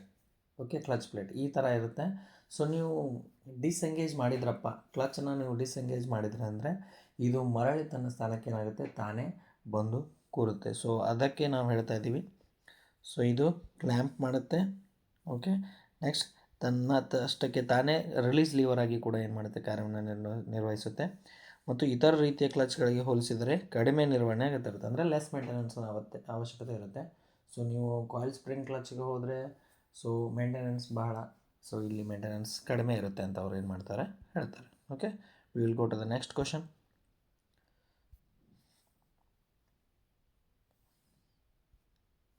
Suspension ವ್ಯವಸ್ಥೆಯ ನಿರ್ವಹಣಾ ಸಲಹೆಗಳನ್ನು ಪಟ್ಟಿ ಮಾಡಿರಿ ಅಂತ ಅವ್ರು ಕೇಳಿದ್ದಾರೆ. ಸೊ ಸಸ್ಪೆನ್ಷನ್ ವ್ಯವಸ್ಥೆ ಅಂದರೆ ನಾನು ನಿಮಗೆ ಸರಳದ ರೀತಿಯಲ್ಲಿ ಹೇಳಬೇಕು ಅಂತಂದರೆ, ರಸ್ತೆ ಮೇಲೆ ಉತ್ಪಾದನೆ ಆಗುವಂಥ ಕಂಪನ ಮತ್ತು ಬೌನ್ಸ್ಗಳನ್ನು ಕಡಿಮೆ ಮಾಡಲು ಅಥವಾ ಡಿಸಿಪೇಟ್ ಮಾಡಲು ನಾವೇನು ಮಾಡ್ತೀವಿ, ಸಸ್ಪೆನ್ಷನನ್ನು ವಾಹನಗಳಲ್ಲಿ ಬಳಸ್ತೀವಿ. ಸೊ ಇದರ ಎರಡು ಮೇನ್ ಘಟಕಗಳು ಅಂತಂತಂದರೆ, ಒಂದು ಶಾಕ್ ಅಬ್ಸರ್ಬರ್, ಓಕೆ, ಟೂ ವೀಲರ್ನಲ್ಲಿ ನಾವು ಬಳಸ್ತೀವಿ. ಇನ್ನೊಂದು leaf springs. Okay, heavy motor ವೆಹಿಕಲ್ಸ್ಗಳಲ್ಲಿ ಅಥವಾ ನಾವು ಈಗಿನ ವಾಹನಗಳಲ್ಲಿ ಕೂಡ, ಕಾರ್ನಲ್ಲಿ ಕೂಡ ಇವುಗಳನ್ನು ಬಳಸ್ತಾ ಇದ್ದೀವಿ. ಓಕೆ, ಸೊ ಇದರ ಸಲಹೆಗಳನ್ನು, ಇದನ್ನು ಸೇವೆ ಮಾಡೋದು ಹೇಗೆ ಅಂತ ಕೇಳ್ತಿದ್ದಾರೆ ಅವರು, ನಿರ್ವಹಣೆ ಮಾಡೋದು ಹೇಗೆ ಅಂತ ಕೇಳ್ತಿದ್ದಾರೆ. ಸೊ ಒಂದೊಂದೇ ಪಾಯಿಂಟ್ಗಳ ಬಗ್ಗೆ ನಾವೇನು ಮಾಡ್ತಾ ಹೋಗೋಣ, ನೋಡ್ತಾ ಹೋಗೋಣ. Okay, so first point, leaf spring ಮೆಟ್ ಸಟ್ ಮತ್ತು ಅದರ ಫಿಟ್ಟಿಂಗ್ಗಳನ್ನು ಸಂಪೂರ್ಣವಾಗಿ ಸ್ವಚ್ಛಗೊಳಿಸಿ.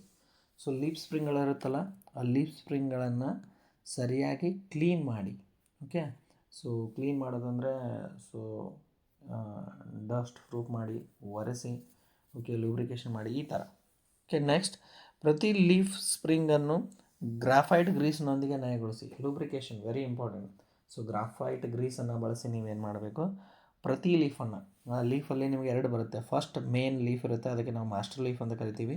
ಅದರ ಕೆಳಗಡೆ ಗ್ರ್ಯಾಜುಯೇಟೆಡ್ ಲೀಫ್ಸ್ ಅಂತ ಬರುತ್ತೆ. ಈ ಎರಡೂ ಲೀಫ್ಗಳನ್ನು, ಸೊ ಎಕ್ಸಾಕ್ಟ್ಲಿ 5 to 6 ಲೀಫ್ಸ್ ಇರುತ್ತೆ. ಓಕೆ, ಅವುಗಳನ್ನ ಸರಿಯಾಗಿ ನೀವೇನು ಮಾಡಬೇಕು, ಗ್ರಾಫೈಟ್ ಗ್ರೀಸನ್ನು ಬಳಸಿ ಏನು ಮಾಡಬೇಕು, ಲೂಬ್ರಿಕೇಷನ್ನ ಮಾಡಬೇಕು. ನೆಕ್ಸ್ಟ್, ಯು ಕ್ಲ್ಯಾಂಪ್ ಬೋಲ್ಟ್ಗಳು ಮತ್ತು ನಟ್ಗಳನ್ನು ನಿರ್ದಿಷ್ಟಪಡಿಸಿದ ಟಾರ್ಕ್ನೊಂದಿಗೆ ಬಿಗಿಗೊಳಿಸಿ. ಸೊ ಟಾರ್ಕ್ ಅಂದರೆ ಏನು ಗೊತ್ತಾ ನಿಮಗೆ, ಟ್ವಿಸ್ಟಿಂಗ್ ಫೋರ್ಸ್ ಅಂತ ನಾವು ಕರಿತೀವಿ. Okay, twisting force. So torque wrench ಅಂತ ಒಂದು ಟೂಲ್ ಬರುತ್ತೆ. ಆ ಟೂಲನ್ನು ಬಳಸಿ ನೀವೇನು ಮಾಡಬೇಕು, ಕ್ಲ್ಯಾಂಪ್ ಬೋಲ್ಟ್ಗಳು ಮತ್ತು ನಟ್ಗಳನ್ನು ಸರ್ವಿಸ್ ಮ್ಯಾನ್ಯಲನ್ನು ಪರೀಕ್ಷೆ ಮಾಡಿ, ಸೊ ಎಷ್ಟು ಟಾರ್ಕ್ನಿಂದ ಬಿಗಿಗೊಳಿಸಬೇಕಲ್ಲ ಅಷ್ಟೇ ಟಾರ್ಕ್ನಿಂದ ಏನು ಮಾಡಬೇಕು, ನೀವು ಬಿಗಿಗೊಳಿಸಬೇಕು. ನೆಕ್ಸ್ಟ್, ಸೆಂಟ್ರ್ ಬೋಲ್ಟನ್ನು ಪರಿಶೀಲಿಸಿ. ಸೊ ಈ ಲೀಫ್ ಸ್ಪ್ರಿಂಗ್ಗಳನ್ನು ನಾವು ಕಂಬೈನ್ ಮಾಡಿದಾಗ ಅಥವಾ ಜೋಡಣೆ ಮಾಡಿದಾಗ ಅವುಗಳನ್ನು ಹಿಡಿದಿಟ್ಟುಕೊಳ್ಳಲು ನಾವು ಏನು ಮಾಡ್ತೀವಿ, ಸೆಂಟ್ರ್ ಬೋಲ್ಟ್ಸ್ಗಳನ್ನು ಬಳಸ್ತೀವಿ. ಆ ಸೆಂಟ್ರ್ ಬೋಲ್ಟ್ಗಳನ್ನು ಪರಿಶೀಲನೆ ಮಾಡಿ ಸಡಿಲಗೊಂಡಿದ್ದರೆ ಏನು ಮಾಡಿ, ಬಿಗಿಗೊಳಿಸಿ. ಓಕೆ, ನೆಕ್ಸ್ಟ್ ಪಾಯಿಂಟ್, ನಿಗದಿತ ಟಾರ್ಕ್ನೊಂದಿಗೆ ಕ್ಲ್ಯಾಂಪ್ ಬೋಲ್ಟ್ ನಟ್ಗಳನ್ನು ಬಿಗಿಗೊಳಿಸಿ. ಓಕೆ, ಸೊ ಕ್ಲ್ಯಾಂಪ್ ಬೋಲ್ಟ್ ನಟ್ಗಳನ್ನು ನೀವೇನು ಮಾಡಬೇಕು, ಟಾರ್ಕ್ ರೆಂಚ್ ಬಳಸಿ, ಸೊ ಸರ್ವಿಸ್ ಮ್ಯಾನ್ಯಲನ್ನು ಓಪನ್ ಮಾಡಿ, ಸೊ ಎಷ್ಟು ಟಾರ್ಕ್ ಇದೆಯಲ್ಲ ಅಷ್ಟು ಟಾರ್ಕನ್ನು ಅಪ್ಲೈ ಮಾಡಿ ನೀವೇನು ಮಾಡಬೇಕು, ಕ್ಲ್ಯಾಂಪ್ ಬೋಲ್ಟ್ಗಳನ್ನು ಬಿಗಿಗೊಳಿಸಬೇಕು. ನೆಕ್ಸ್ಟ್, ಶೇಕಲ್ನ ಸಡಿಲತೆಯನ್ನು ಪರಿಶೀಲಿಸಿ ಮತ್ತು ಅಗತ್ಯವಿದ್ದರೆ ಸೆಟ್ಟನ್ನು ಬಿಗಿಗೊಳಿಸಿ. ಸೊ ಶೇಕಲ್ ಅಂದರೆ ಲೀಫ್ ಸ್ಪ್ರಿಂಗ್ಸ್. ಲೀಫ್ ಸ್ಪ್ರಿಂಗ್ನಲ್ಲಿ ಎರಡು ಆಯ್ಗಳಿರುತ್ತೆ. ಒಂದು ಆಯ್ ಚೆಸಿಸ್ಗೆ ಕನೆಕ್ಟ್ ಇದ್ದರೆ ಇನ್ನೊಂದು ಆಯ್ ಏನಿರುತ್ತೆ, ಶೇಕಲ್ಗೆ ಕನೆಕ್ಟ್ ಇರುತ್ತೆ. ಸೊ ಈ ಶೇಕಲ್ನ ಸಡಿಲತೆಯನ್ನು ಪರಿಶೀಲಿಸಿ, ಸೊ ಎಷ್ಟು ಲೂಸ್ ಆಗಿದೆ ಅನ್ನೋದನ್ನು ಚೆಕ್ ಮಾಡಿ, ಅಗತ್ಯವಿದ್ದರೆ ಏನು ಮಾಡಿ ಅದನ್ನು ಬಿಗಿಗೊಳಿಸಿ. ಓಕೆ, ನೆಕ್ಸ್ಟ್, ವಾಹನವನ್ನು ಓವರ್ಲೋಡ್ ಮಾಡೋದನ್ನು ತಪ್ಪಿಸಿ. ಸೊ ಸಪೋಸ್ ಈಗ ಒಂದು ವೆಹಿಕಲ್ನ ಕೆಪಾಸಿಟಿ 2 ಟನ್ ಇದೆ ಅಂತಂದರೆ, ಸೊ ನೀವು 2 ಟನ್ ಮಾತ್ರ ಏನು ಮಾಡಬೇಕು, ಲೋಡನ್ನು ಹಾಕಬೇಕು. ಸೊ ಹೆಚ್ಚಿನ ಪ್ರಮಾಣದ ಲೋಡನ್ನು ಹಾಕಿದರೆ ಸೊ ನಿಮ್ಮ ಲೀಫ್ ಸ್ಪ್ರಿಂಗ್ಗಳು ಅಥವಾ ಶಾಕ್ ಅಬ್ಸರ್ವ್ಗಳು ಡ್ಯಾಮೇಜ್ ಆಗುವಂಥ ಸಾಧ್ಯತೆ ಇರುತ್ತೆ. ಓಕೆ, ನೆಕ್ಸ್ಟ್ ಪಾಯಿಂಟ್, ಹಠಾತ್ ವೇಗವರ್ಧನೆ ಮತ್ತು ಬ್ರೇಕಿಂಗನ್ನು ತಪ್ಪಿಸಿ. ಅಂದರೆ ಸಡನ್ ಎಕ್ಸೆಲರೇಷನ್ ಮತ್ತು ಸಡನ್ ಡಿಸೆಲರೇಷನ್ ಅಂತ ನಾವು ಇದನ್ನು ಕರಿತೀವಿ. ಓಕೆ, ಒಮ್ಮೆಲೆ ಸ್ಪೀಡಾಗಿ ನೀವು ವೆಹಿಕಲನ್ನು ರೈಸ್ ಮಾಡೋದು ಅಥವಾ ಒಮ್ಮೆಲೆ ನೀವು ಸಡನ್ಲಿ ಬ್ರೇಕರ್ ಬಂತು ಹಂಪ್ಸ್ ಬಂದು ಅಂದರೆ ನೀವು ಸಡನ್ಲಿ ಬ್ರೇಕ್ ಅಪ್ಲೈ ಮಾಡೋದು, ಮತ್ತು ಆ ಜಂಪನ್ನು ತಪ್ಪಿಸಿದ ಕೂಡಲೇ ನೀವು ಮತ್ತೆ ಸಡನ್ನಾಗಿ ಎಕ್ಸಲರೇಷನ್ ಮಾಡೋದು, ಇದರಿಂದ ನಿಮ್ಮ ಲೀಪ್ ಸ್ಪ್ರಿಂಗ್ಗಳ ಮೇಲೆ ಅಥವಾ ಶಾಕ್ ಅಬ್ಸರ್ವರ್ ಮೇಲೆ ಇದೇನು ಮಾಡುತ್ತೆ, ಪರಿಣಾಮ ಬೀರುತ್ತೆ. ಇದನ್ನು ಅವಾಯ್ಡ್ ಮಾಡಿದರೆ ಒಳ್ಳೆಯದು. Okay, so will go to the next question. So 31ನೇ ಪ್ರಶ್ನೆ, ಆಟೋಮೊಬೈಲ್ನಲ್ಲಿ ಬಳಸುವ ಕೇಬಲ್ ಕಲರ್ ಕೋಡನ್ನು ವರ್ಗೀಕರಿಸಿ ಇದರ ಉಪಯೋಗಗಳನ್ನು ಬರೀರಿ ಅಂತ ಕೇಳಿದ್ದಾರೆ. ಸೊ ಇಲ್ಲಿ ನಾನು ನಿಮಗೆ ಸಿಂಪಲ್ಲಾಗಿ ಹೇಳಬೇಕು ಅಂತಂದರೆ, ಇಲ್ಲಿ ನೋಡಿ ಇದು ಸಿಂಪಲ್ ಆಗಿದೆ, ಇದನ್ನು ನೀವು ಬೈಪಾಟ್ ಮಾಡಿದರೂ ಇನ್ನೂ ಒಳ್ಳೆಯದು. ಎಲೆಕ್ಟ್ರಿಕಲ್ ಆ್ಯಂಡ್ ಎಲೆಕ್ಟ್ರಾನಿಕ್ಸ್ 5ನೇ ಯೂನಿಟ್ನಲ್ಲಿ ಈ ಪ್ರಶ್ನೆಯನ್ನು ಕೇಳ್ತಾರೆ. ಮ್ಯಾಕ್ಸಿಮಮ್ 3 ಮಾರ್ಕ್ಸ್ಗೆ ಮತ್ತು 6 ಮಾರ್ಕ್ಸ್ಗೆ ಇದನ್ನು ಕೇಳಿರುವಂಥ ಸಾಧ್ಯತೆ ಇರುತ್ತೆ. Okay, so brown cable so ಇಲ್ಲಿದೆ.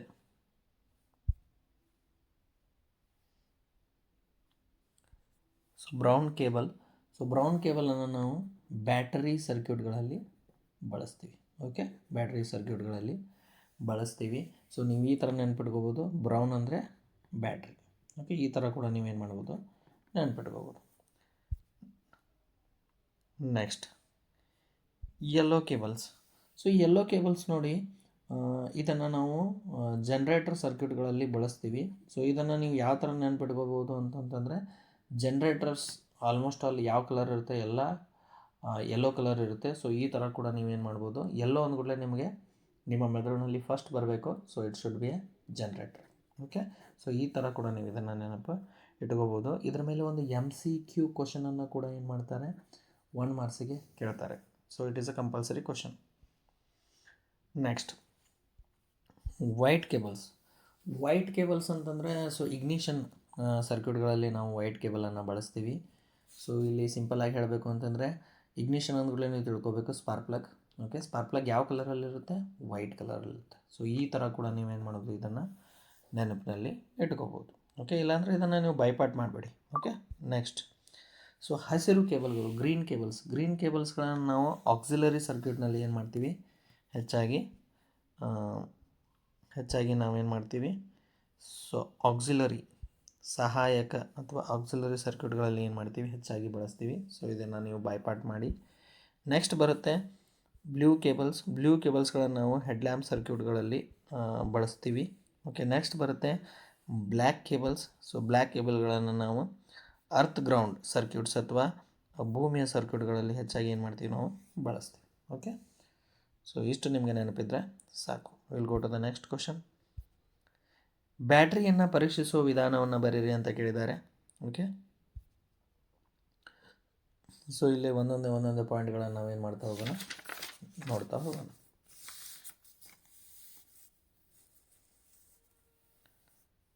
ಬ್ಯಾಟರಿಯು ತೆಗೆಯಬಹುದಾದ ಸೆಲ್ ಕ್ಯಾಪ್ಗಳನ್ನು ಹೊಂದಿದ್ದರೆ ಎಲೆಕ್ಟ್ರೋಲೈಟ್ ಮಟ್ಟವನ್ನು ಪರಿಶೀಲಿಸಿ. ಓಕೆ, ಫಸ್ಟ್ ಏನು ಮಾಡಬೇಕು ಅಂದರೆ ಬ್ಯಾಟ್ರಿ ಟರ್ಮಿನಲ್ಗಳನ್ನು ಪರೀಕ್ಷೆ ಮಾಡಬೇಕು. ಸೊ ಬ್ಯಾಟ್ರಿ ಟರ್ಮಿನಲ್ ಯಾವುದು, ಒಂದು ಪಾಸಿಟಿವ್ ಮತ್ತು ಇನ್ನೊಂದು ನೆಗೆಟಿವ್ ಟರ್ಮಿನಲ್ಗಳನ್ನು ಚೆಕ್ ಮಾಡಬೇಕು. ಆ ಸೆಲ್ ಕ್ಯಾಪ್ಗಳನ್ನು ಪರಿಶೀಲನೆ ಮಾಡಬೇಕು. ಓಕೆ, ಇದು ಪ್ಲೇಟ್ಗಳ ಮೇಲ್ಭಾಗದ ಮೇಲಿರಬೇಕು ಅಥವಾ ಪ್ರತಿ ಕೋಶದಲ್ಲಿ ಸ್ಪ್ಲಿಟ್ ರಿಂಗ್ ಸೂಚಕ ಮಟ್ಟದಲ್ಲಿರಬೇಕು. ಅಗತ್ಯವಿದ್ದರೆ ಎಲೆಕ್ಟ್ರೋಲೈಟ್ ಮಟ್ಟವನ್ನು ಹೆಚ್ಚಿಸಲು ಬಟ್ಟೆ ಇಳಿಸಿದ ನೀರನ್ನು ಸೇರಿಸಬೇಕು ಅಂತ ಹೇಳಿದ್ದಾರೆ ಅವರು. ಸೊ ಏನಾಗಿರಬೇಕು, ಇದು ಪ್ಲೇಟ್ ಮೇಲ್ಭಾಗದ ಮೇಲಿರಬೇಕು. So it is in higher ಪೊಸಿಷನ್ನಲ್ಲಿ ಇರಬೇಕು. ಎರಡನೇದು, ಪ್ರತಿ ಸೆಲ್ನಲ್ಲಿ ಸ್ಪ್ಲಿಟ್ ರಿಂಗ್ ಸೂಚಕ ಮಟ್ಟದಲ್ಲಿರಬೇಕು. ಅಂದರೆ ಎವ್ರಿ ಸೆಲ್ನಲ್ಲಿ ಸ್ಪ್ಲಿಟ್ ರಿಂಗ್ ಸೂಚನೆಯ ಥರ ಏನಾಗಿರಬೇಕು, ಕೂಲೆಂಟ್ನ ಮಟ್ಟ ಎಲೆಕ್ಟ್ರೋಲೈಟ್ನ ಮಟ್ಟ ಸರಿಯಾಗಿ ಇರಬೇಕು. ಒಂದು ವೇಳೆ ಎಲೆಕ್ಟ್ರೋಲೈಟ್ನ ಮಟ್ಟ ಕಡಿಮೆ ಇತ್ತಪ್ಪ, ಸೊ ಆವಾಗ ನೀವೇನು ಮಾಡಬೇಕು, ಸೊ H2SO4 ಅಥವಾ ನೈಟ್ರಿಕ್ ಆ್ಯಸಿಡನ್ನು ಆ್ಯಡ್ ಮಾಡಬಾರ್ದು. ಬಟ್ಟೆ ಇಳಿಸಿದ ನೀರನ್ನು ನೀವೇನು ಮಾಡಬೇಕು, ಆ್ಯಡ್ ಮಾಡಬೇಕು. ಓಕೆ, ನೆಕ್ಸ್ಟ್ ಎರಡನೇದ, ಬ್ಯಾಟ್ರಿಯನ್ನು ಏನು ಮಾಡಬಾರ್ದು, ಸೆಕೆಂಡ್ ಪಾಯಿಂಟ್, ಬ್ಯಾಟ್ರಿಯನ್ನು ಓವರ್ಲೋಡ್ ಮಾಡಬೇಡಿ ಅಥವಾ ಅತಿಯಾಗಿ ತುಂಬಬೇಡಿ ಅಂತ ಹೇಳಿದ್ದಾರೆ. ಸೊ ಸರ್ವಿಸ್ ಮ್ಯಾನಲನ್ನು ಚೆಕ್ ಮಾಡಿ, ಅದರಲ್ಲಿ ಬ್ಯಾಟ್ರಿಯಲ್ಲಿ ಎಷ್ಟು ಪ್ರಮಾಣದ ಎಲೆಕ್ಟ್ರೋಲೈಟನ್ನು ಅಥವಾ ಬಟ್ಟೆ ಇಳಿಸಿದ ನೀರನ್ನು ಫಿಲ್ ಮಾಡಬೇಕಂತ ಮೆನ್ಷನ್ ಮಾಡಿರ್ತಾರೆ. ಸೊ ಅದರ ಪ್ರಕಾರ ಫಿಲ್ ಮಾಡಿ. ಮೂರನೇದು, ಕಾಣೆಯಾದ ಅಥವಾ ಹಾನಿಗೊಳಗಾದ ಸೆಲ್ ಕ್ಯಾಪ್ಗಳನ್ನು ಪರಿಶೀಲಿಸಿ, ಅಗತ್ಯವಿರುವುದರ ಬದಲಾಯಿಸಿ. ಸೊ ಸೆಲ್ ಕ್ಯಾಪ್ಗಳು ಡ್ಯಾಮೇಜ್ ಆಗಿತ್ತಪ್ಪ, ಹಾಳಾಗಿತ್ತು, ರಸ್ಟ್ ಆಗಿತ್ತು ಅಂದರೆ, ಸೊ ಮತ್ತು ಅದರ ಮೇಲೆ ವೈಟ್ ಕಲರ್ ಸೊ ಆ್ಯಸಿಡ್ ಏನಾದರೂ ಲೀಕ್ ಆಗಿದ್ದರೆ ವೈಟ್ ಕಲರ್ ಏನಾಗಿರುತ್ತೆ, ಬಂದು ಕೂತಿರುತ್ತೆ. ಸೊ ಆ ಥರ ಏನಾದರೂ ಆಗಿದ್ದರೆ ಅದನ್ನು ಕ್ಲೀನ್ ಮಾಡಿ, ಇಲ್ಲ ಅಂದರೆ ರಿಪ್ಲೇಸ್ ಮಾಡಿ. ಓಕೆ, ಸೊ ನೆಕ್ಸ್ಟ್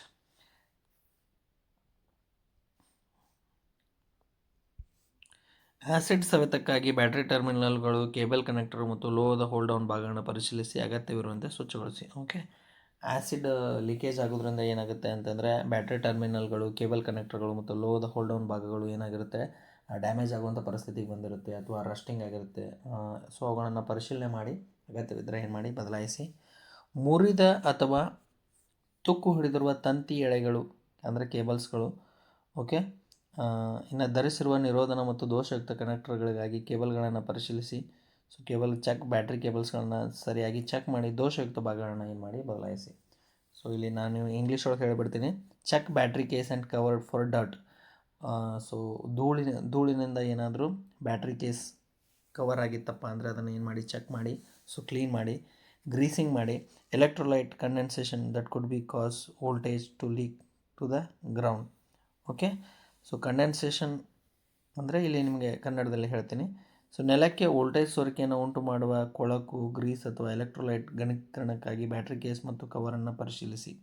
ಓಕೆ, ಧೂಳಾಗಿರ್ಬೋದು ಅಥವಾ ಗ್ರೀಸಿಂಗ್ನ ಪರ್ಪಸ್ ಆಗಿರ್ಬೋದು ಅಥವಾ ಎಲೆಕ್ಟ್ರೋಲೈಟ್ ಘನೀಕರಣಕ್ಕಾಗಿ ಏನಾದರೂ ಎಲೆಕ್ಟ್ರೋಲೈಟ್ ಕಂಡೆನ್ಸೇಷನ್ ಆಗ್ತಾಯಿದೆ ಅಂದರೆ ಅದಕ್ಕೋಸ್ಕರ ನೀವೇನು ಮಾಡಬೇಕು, ಬ್ಯಾಟ್ರಿ ಕವರನ್ನು ಪರಿಶೀಲನೆ ಮಾಡಬೇಕು.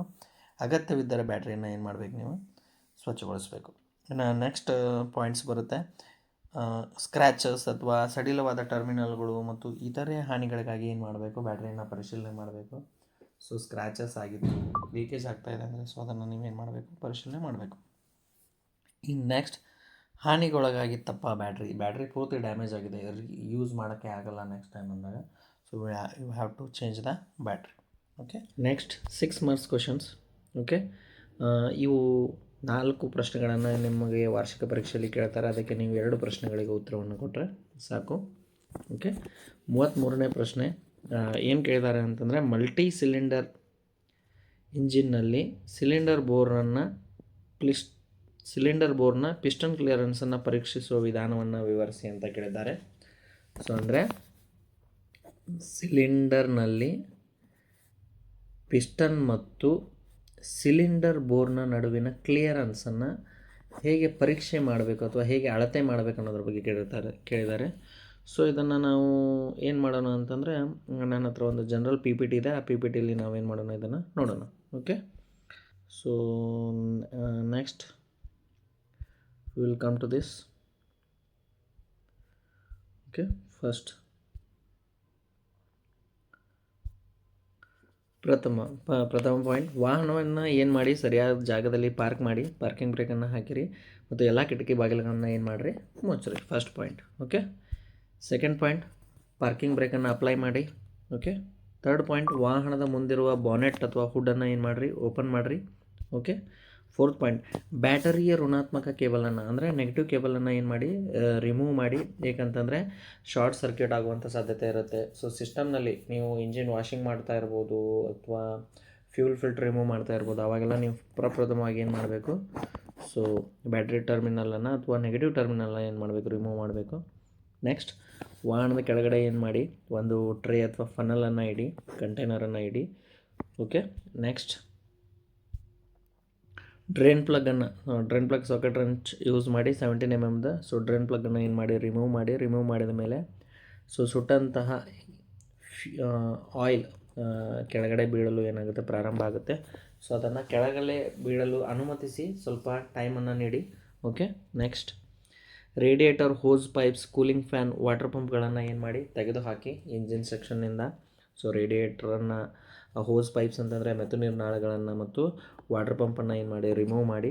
ಓಕೆ, ನೆಕ್ಸ್ಟ್ ನಟ್ ಮತ್ತು ಬೋಲ್ಟ್ಗಳನ್ನು ಬಿಚ್ಚುವ ಮೂಲಕ ರೇಡಿಯೇಟರನ್ನು ಹೊರಗಡೆ ತೆಗೀರಿ. Okay, so next cooling fan ಮತ್ತು ಕೂಲಿಂಗ್ ಬೆಲ್ಟನ್ನು ತೆಗೆದು ಹಾಕಿರಿ. ಓಕೆ, ಕೂಲಿಂಗ್ ಫ್ಯಾನ್ ಇರುತ್ತೆ, ಸೊ ಇಂಜಿನ್ನ ಹಿಂದ್ಗಡೆ ರೇಡಿಯೇಟರ್ ಹಿಂದ್ಗಡೆ ಇರುತ್ತೆ. ಸೊ ಮತ್ತು ಆ ಬೆಲ್ಟನ್ನು, ಆ ಕೂಲಿಂಗ್ ಫ್ಯಾನನ್ನು ನಾವೇನು ಮಾಡಿರ್ತೀವಿ ಅಂತಂದರೆ ಕ್ರ್ಯಾಂಕ್ ಶಾಫ್ಟ್ನೊಂದಿಗೆ ಬೆಲ್ಟ್ನ ಮುಖಾಂತರ ಏನು ಮಾಡಿರ್ತೀವಿ, ಕನೆಕ್ಟ್ ಮಾಡಿರ್ತೀವಿ. ಅದನ್ನು ರಿಮೂವ್ ಮಾಡಿ. ಓಕೆ, ನೆಕ್ಸ್ಟ್ ಆಯಿಲ್ ಸಂಪನ್ನು ತೆಗೆದುಹಾಕಿ. ಇಂಜಿನ್ನ ಕೆಳಗಡೆ ಇರುತ್ತೆ. ಇಂಜಿನಲ್ಲಿ 3 ಸೆಕ್ಷನ್ ಇರುತ್ತೆ, ಸಿಲಿಂಡರ್ ಹೆಡ್, ಸಿಲಿಂಡರ್ ಬ್ಲಾಕ್ ಮತ್ತು ಆಯಿಲ್ ಸಂಪ್ ಅಂತ. ಈ ಆಯಿಲ್ ಸಂಪ್ ಇಂಜಿನ್ನ ಕೆಳಗಡೆ ಪಾಯಿಂಟ್ ಆಗಿರುತ್ತೆ. ಸೊ ಇದನ್ನು ರಿಮೂವ್ ಮಾಡಿ. ಓಕೆ, ಇದರಲ್ಲೇ ಇಂಜಿನ್ನ ತೈಲವನ್ನು ನಾವೇನು ಮಾಡಿರ್ತೀವಿ, ಹಾಕಿರ್ತೀವಿ. ಓಕೆ, ನೆಕ್ಸ್ಟ್ ಸೊ ಇಲ್ಲಿ ನೀವು ನೋಡ್ಬೋದು ಆಯಿಲ್ ಸಂಪ್ ಹೇಗಿರುತ್ತೆ ಅಂತ. ನೆಕ್ಸ್ಟ್ ಸೊ ಸಿಲಿಂಡರ್ ಹೆಡನ್ನು ಏನು ಮಾಡಿ ರಿಮೂವ್ ಮಾಡಿ. ಓಕೆ, ಸೊ ಸಿಲಿಂಡರ್ ಹೆಡ್ ಏನಿರುತ್ತೆ ಇದು ಇಂಜಿನ್ನ ಅಪ್ಪರ್ ಸೆಕ್ಷನಲ್ಲಿ ಇರುತ್ತೆ. ಓಕೆ, ನೆಕ್ಸ್ಟ್ ಸಿಲಿಂಡರ್ ಹೆಡ್ನ ಮೇಲೆ ಒಂದು ಟ್ಯಾಪೆಟ್ ಕವರ್ ಇರುತ್ತೆ. ಆ ಟ್ಯಾಪೆಟ್ ಕವರನ್ನು ನಾವು ಇಂಜಿನನ್ನು ರಕ್ಷಣೆ ಮಾಡಲು, ಇಂಜಿನ್ ಭಾಗಗಳನ್ನ ರಕ್ಷಣೆ ಮಾಡಲು ಧೂಳಿನಿಂದ ಆ ಟ್ಯಾಪೆಟ್ ಕವರನ್ನು ಹಾಕಿರ್ತೀವಿ. ಅದರಲ್ಲಿ ನಾವು ಇಂಜಿನ್ ಸ್ಟಡ್ಗಳನ್ನು ಏನು ಮಾಡಿರ್ತೀವಿ, ಬಳಸಿರ್ತೀವಿ. ಆ ಇಂಜಿನ್ ಸ್ಟಡ್ಗಳನ್ನು ರಿಮೂವ್ ಮಾಡಿ ಟ್ಯಾಪೆಟ್ ಕವರನ್ನು ಏನು ಮಾಡಿ ತೆಗೆದು ಹಾಕಿ. ಸೊ ನೆಕ್ಸ್ಟ್ ರಾಕರ್ ಆರ್ಮ್ ಮತ್ತು ಪುಷ್ ರಾಡ್ಗಳನ್ನು ತೆಗೀರಿ. ಓಕೆ, ಸೊ ವಾಲ್ವ್ ಮೆಕ್ಯಾನಿಸಮ್ನ ಭಾಗಗಳನ್ನು ಏನು ಮಾಡಿ ರಿಮೂವ್ ಮಾಡಿ. ಸೊ ಆಮೇಲೆ ನಂತರ ಕ್ರಮೇಣವಾಗಿ ಪಿಸ್ಟನ್ 1 2 3 4 ಕ್ರಮೇಣವಾಗಿ ತೆಗೆದು ಹಾಕಿರಿ. ಸೊ ಪಿಸ್ಟನ್ 4 ಪಿಸ್ಟನ್, ಈಗ 4 ಸಿಲಿಂಡರ್ ಇಂಜಿನ್ ಇದ್ದರೆ 4 ಪಿಸ್ಟನ್ಗಳನ್ನು ಕ್ರಮೇಣವಾಗಿ 1 2 3 4 ಅಂತ ತೆಗೆದು ಹಾಕಿರಿ. ಓಕೆ, ಸೊ ಈ ಥರ. ನೆಕ್ಸ್ಟ್ ಎಲ್ಲ ಪಿಸ್ಟನ್ ಮತ್ತು ಉಂಗುರಗಳನ್ನು ಗ್ರೂಗಳನ್ನು ಸ್ವಚ್ಛಗೊಳಿಸ್ರಿ, ಎಲ್ಲ ಕ್ಲೀನ್ ಮಾಡಿರಿ. ಓಕೆ, ನೆಕ್ಸ್ಟ್ ನಂತರ ಸಿಲಿಂಡ್ರ್ ಬೋರನ್ನು ಸ್ವಚ್ಛ ಮಾಡಿರಿ. ಓಕೆ, ಸಿಲಿಂಡ್ರ್ ಬೋರ್ನಲ್ಲಿ ಸ್ವಚ್ಛ ಮಾಡಿರಿ. ಆ ಸಿಲಿಂಡ್ರ್ ಬೋರನ್ನು ಪರಿಶೀಲನೆ ಮಾಡಿರಿ. ಓವಲ್ ಶೇಪ್ ಆಗಿರುವಂಥ ಸಾಧ್ಯತೆ ಇರುತ್ತೆ, ಅದನ್ನೆಲ್ಲ ಪರಿಶೀಲನೆ ಮಾಡಿರಿ. ನೆಕ್ಸ್ಟ್ ಆಮೇಲೆ ಫೀಲರ್ ಗೇಜ್ನಿಂದ ಮತ್ತು ಪಿಸ್ಟನ್ ರಿಂಗ್ ಮತ್ತು ಸಿಲಿಂಡರ್ ಗೋಡೆಯನ್ನು ಏನು ಮಾಡಿರಿ, ನೀವು ಪರಿಶೀಲನೆ ಮಾಡಿರಿ ಮತ್ತು ಕ್ಲಿಯರೆನ್ಸನ್ನು ಏನು ಮಾಡಿರಿ, ನೋಟ್ ಮಾಡ್ಕೊರಿ. ಸೊ ಇಲ್ಲಿ ನೀವು ಈ ಚಿತ್ರದಲ್ಲಿ ಏನು ಮಾಡ್ಬೋದು, ನೋಡ್ಬೋದು. ಓಕೆ, ಇದೇನು ಇದು ಸಿಲಿಂಡರ್. ಓಕೆ, ಸೊ ಇದು ಪಿಸ್ಟನ್. ಈ ಸಿಲಿಂಡರ್ ಮತ್ತು ಈ ಪಿಸ್ಟನ್ ನಡುವೆ ಇರ್ತಕ್ಕಂಥ ಇಲ್ಲೊಂದು ಸಣ್ಣ ಗ್ಯಾಪ್ ನೀವು ನೋಡ್ಬೋದು. ಸೊ ಈ ಗ್ಯಾಪನ್ನು ಅಳೆಯಲು ನಾವೇನು ಮಾಡ್ತೀವಿ, ಸೊ ಈ ಪ್ರೊಸೀಜರ್ಗಳನ್ನು ಏನು ಮಾಡ್ತೀವಿ, ಮೇಂಟೈನ್ ಮಾಡ್ತೀವಿ. So completed. ಓಕೆ, ನೆಕ್ಸ್ಟ್ ಬರ್ತೀವಿ.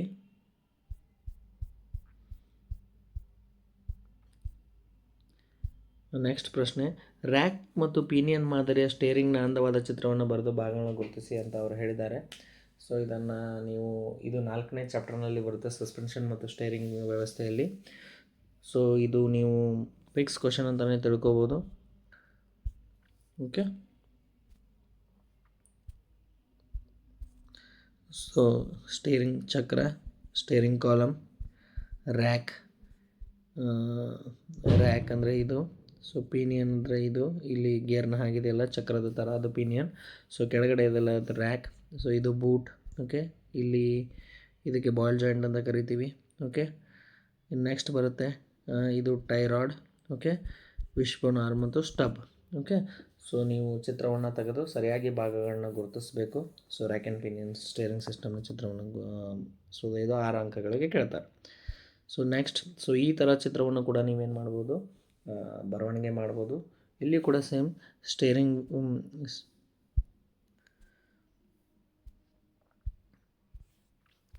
Wheel, steering column, steering gear box. Okay, ಮತ್ತು ನಿಮಗೆ pitman arm. Okay, tie rod. So ಈ ಥರ ನೀವೇನು ಮಾಡ್ಬೋದು, ಟ್ರ್ಯಾಕ್ ರಾಡ್, ಈ ಥರ ನೀವೇನು ಮಾಡ್ಬೋದು, ಐಡ್ಲರ್ ಆರ್ಮ್, ಇವನ್ನೆಲ್ಲ ನೀವು ಮೆನ್ಷನ್ ಮಾಡಿ ಈ ಥರ ಚಿತ್ರ ಕೂಡ ತೆಗೆದ್ರು ನಿಮಗೆ 6 ಅಂಕಗಳು ಸಿಗುತ್ತೆ. Okay, will go to the next question. So lead acid ಬ್ಯಾಟ್ರಿಯನ್ನು ನಿರ್ವಹಿಸುವಾಗ ಗಮನಿಸಬೇಕಾದ ವಿವಿಧ ಮುನ್ನೆಚ್ಚರಿಕೆಗಳನ್ನು ಪಟ್ಟಿ ಮಾಡಿರಿ ಅಂತ ಅವರು ಕೇಳಿದ್ದಾರೆ. ಓಕೆ, ಸೊ ಈಗ ನಾವೇನು ಮಾಡೋಣ, ಒಂದೊಂದೇ ಏನು ಮಾಡೋಣ, ನಾವು ಚೆಕ್ ಮಾಡ್ತಾ ಹೋಗೋಣ. ಓಕೆ, ಪ್ರಪ್ರಥಮವಾಗಿ ಚರ್ಮ, ಕಣ್ಣುಗಳು ಮತ್ತು ಬಟ್ಟೆಯೊಂದಿಗೆ ಸಂಪರ್ಕಕ್ಕೆ ಬರಲು ಅನುಮತಿಸಬೇಡಿ ಅಂತ ಹೇಳಿದ್ದಾರೆ.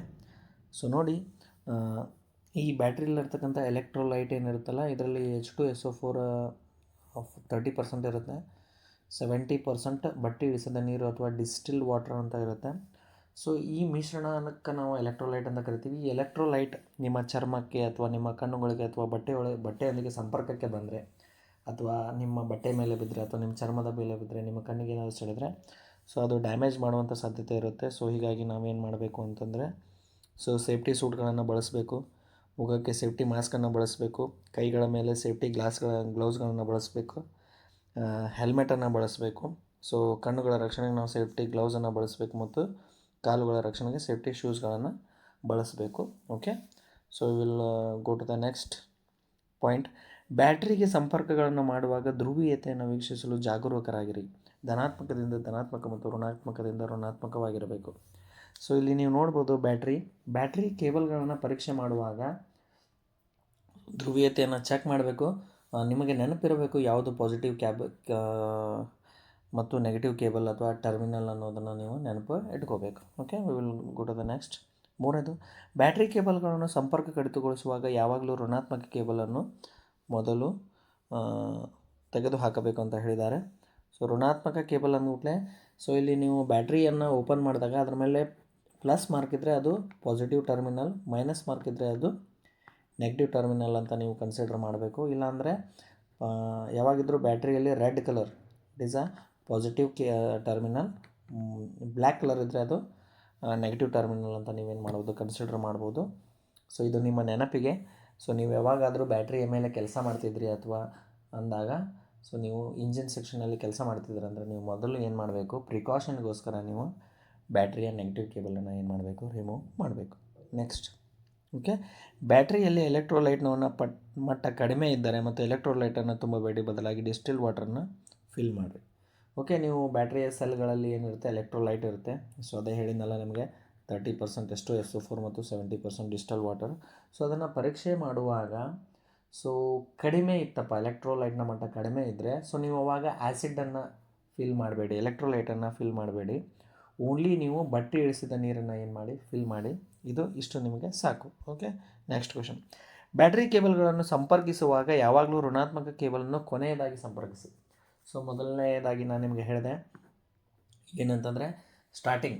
ಸೊ ನೀವು ಬ್ಯಾಟ್ರಿ ಟರ್ಮಿನಲ್ನ ರಿಮೂವ್ ಮಾಡ್ತಿದ್ದಾರೆ ಅಂದರೆ ನೀವು ಮೊದಲನೇ ಕೇಬಲನ್ನು ಏನು ರಿಮೂವ್ ಮಾಡ್ತಾ ಇದ್ರಲ್ಲ, ನೆಗೆಟಿವ್ ಕೇಬಲ್ ರಿಮೂವ್ ಮಾಡ್ತಿರಲ್ಲ, ಸೇಮ್ ಅದೇ ನೀವು ಬ್ಯಾಟ್ರಿಯನ್ನು ಕೊನೆಯದಾಗಿ ಎಲ್ಲ ಕೆಲಸ ಮುಗಿದಾದ್ಮೇಲೆ, ಸರ್ವಿಸ್ ಮುಗಿದಾದ್ಮೇಲೆ ಇನ್ನೇನು ಕನೆಕ್ಟ್ ಮಾಡ್ತೀರಾ ಅಂದರೆ ಆವಾಗಲೂ ಕೂಡ ನೀವು ಕೊನೆಯದಾಗಿ ಏನು ಮಾಡಬೇಕು, ಋಣಾತ್ಮಕ ಕೇಬಲನ್ನು ಏನು ಮಾಡಬೇಕು ನೀವು. ಸೊ ಋಣಾತ್ಮಕ ಕೇಬಲ್ ಅಂದರೆ ನೆಗೆಟಿವ್ ಕೇಬಲನ್ನು ಏನು ಮಾಡಬೇಕು ನೀವು, ಕನೆಕ್ಟ್ ಮಾಡಬೇಕು. ಓಕೆ, ನೆಕ್ಸ್ಟ್, ಬ್ಯಾಟ್ರಿಗೆ ಸೇವೆ ಸಲ್ಲಿಸುವಾಗ ಸುರಕ್ಷತಾ ಕನ್ನಡ ಮತ್ತು ಮುಖದ ಕವಚವನ್ನು ಧರಿಸಿರಿ. ಓಕೆ, ಸೇಫ್ಟಿ ಗ್ಲೌಸ್ಗಳನ್ನು ನೀವೇನು ಮಾಡಬೇಕು, ವಿಯರ್ ಮಾಡಬೇಕು. ಗ್ಲಾಸಸನ್ನು ವೇರ್ ಮಾಡಬೇಕು. ಇಲ್ಲಿ ನೀವು ಹೆಲ್ಮೆಟನ್ನು ಯೂಸ್ ಮಾಡಬೇಕು. ಸೊ ಮುಖಕ್ಕೆ ನೀವು ಸೇಫ್ಟಿ ಏನು ಮಾಡಬೇಕು, ಸೇಫ್ಟಿ ಗ್ಲೌಸನ್ನು ಏನು ಮಾಡಬೇಕು, ಯೂಸ್ ಮಾಡಬೇಕು, ಅಥವಾ ಸೇಫ್ಟಿ ಮಾಸ್ಕನ್ನು ಯೂಸ್ ಮಾಡಬೇಕು. ಓಕೆ, ನೆಕ್ಸ್ಟ್, ಬ್ಯಾಟ್ರಿ ಸರ್ವಿಸ್ ಮಾಡುವಾಗ ಯಾವುದೇ ಆಭರಣ ಅಥವಾ ಕೈ ಗಡಿಯಾರವನ್ನು ಧರಿಸಬೇಡ್ರಿ. ಓಕೆ, ಸೊ ಎಲೆಕ್ಟ್ರೋಲೈಟ್ ಏನಾದರೂ ನಿಮ್ಮ ಬಟ್ಟೆ ಮೇಲೆ ಬಿತ್ತು ಅಥವಾ ನಿಮ್ಮ ಗಡಿಯಾರದ ಮೇಲೆ ಬಿತ್ತಂದರೆ ಅದು ಹಾನಿಯನ್ನು ಮಾಡುವಂಥ ಸಾಧ್ಯತೆ ಇರುತ್ತೆ, ಡ್ಯಾಮೇಜನ್ನು ಮಾಡುವಂಥ ಸಾಧ್ಯತೆ ಇರುತ್ತೆ. ಅದಕ್ಕೋಸ್ಕರ ಏನು ಮಾಡಬೇಡಿ, ನೀವು ಕಾಸ್ಟ್ಲಿ ವಾಚಸ್ ಅಥವಾ ಕಾಸ್ಟ್ಲಿ ಬಟ್ಟೆಗಳನ್ನು ಸರ್ವಿಸ್ ಮಾಡುವಾಗ ಏನು ಮಾಡಬೇಡಿ, ಬಳಸಬೇಡಿ. ನಾರ್ಮಲಿ ಆ್ಯಪ್ರಾನ್ಸ್ಗಳನ್ನು ಯೂಸ್ ಮಾಡಿ. ಓಕೆ, ಟೆಕ್ನಿಷಿಯನ್ಸ್ ಬಳಸ್ತಕ್ಕಂಥ ಬ್ಲೂ ಕಲರ್ ಅಥವಾ ಗ್ರೀನ್ ಕಲರ್ ಏನು ಮಾಡಿ, ಆ್ಯಪ್ರಾನ್ಸ್ಗಳನ್ನು ಬಳಸಿ. ಓಕೆ, ಸೇಫ್ಟಿ ಶೂಗಳನ್ನು ಬಳಸಿ. ಓಕೆ, ನೆಕ್ಸ್ಟ್, ಚಾರ್ಜರ್ ಆನ್ ಇರುವಾಗ ಚಾರ್ಜರ್ ಲೀಡ್ಗಳನ್ನು ಸಂಪರ್ಕಿಸಬೇಡಿ ಅಥವಾ ಕಡಿತಗೊಳಿಸಬೇಡಿ. ಸೊ ನೀವು ಬ್ಯಾಟ್ರಿಯನ್ನು ಚಾರ್ಜ್ ಮಾಡ್ತಾ ಇರ್ತೀರಿ, ಆವಾಗ ನೀವು ಡೈರೆಕ್ಟ್ಲಿ ಏನು ಮಾಡಬಾರ್ದು, ಆ ಚಾರ್ಜಿಂಗ್ ಲೀಡ್ಗಳನ್ನು ಟಚ್ ಮಾಡಬಾರ್ದು. ಅಲ್ಲಿ ನಿಮಗೆ ಶಾರ್ಟ್ ಸರ್ಕ್ಯೂಟ್ ಆಗೋಂಥ ಸಾಧ್ಯತೆ ಇರುತ್ತೆ. ಸೊ ನೀವು ಅವಾಗ ಏನು ಮಾಡಬೇಕು, ಮೇನ್ ಸ್ವಿಚ್, ನೀವು ಎಲ್ಲಿಂದ ಬ್ಯಾಟ್ರಿನ ಚಾರ್ಜ್ ಮಾಡ್ತಾ ಇರ್ತೀರಿ ಆ ಸ್ವಿಚ್ಚನ್ನು ಏನು ಮಾಡಬೇಕು, ನೀವು ಡಿಸ್ಕನೆಕ್ಟ್ ಮಾಡಬೇಕು. ನೆಕ್ಸ್ಟ್, ಬ್ಯಾಟ್ರಿಯ ಬಳಿ ಯಾವುದೇ ಆರ್ಕಿಂಗ್ ಅಥವಾ ಜ್ವಾಲೆಯನ್ನು ತಪ್ಪಿಸಿ. ಸೊ ಬ್ಯಾಟ್ರಿಯ ಸಮೀಪದಲ್ಲಿ ಯಾವುದೇ ಬೆಂಕಿ ಹತ್ತುವ ವಸ್ತುಗಳನ್ನು, ಆರ್ಕ್ ಆಗುವಂಥ ವಸ್ತುಗಳನ್ನು ಏನು ಮಾಡಬೇಡಿ, ಇಡಬೇಡಿ. ಅದರಿಂದ ಏನಾದರೂ ಬೆಂಕಿಯ ಸಂಭವ ಆಗ್ಬೋದು ಅಥವಾ ಬೆಂಕಿ ಹತ್ಕೋಬೋದು. So it will be a huge problem. So ಅದನ್ನು ತಪ್ಪಿಸಿ.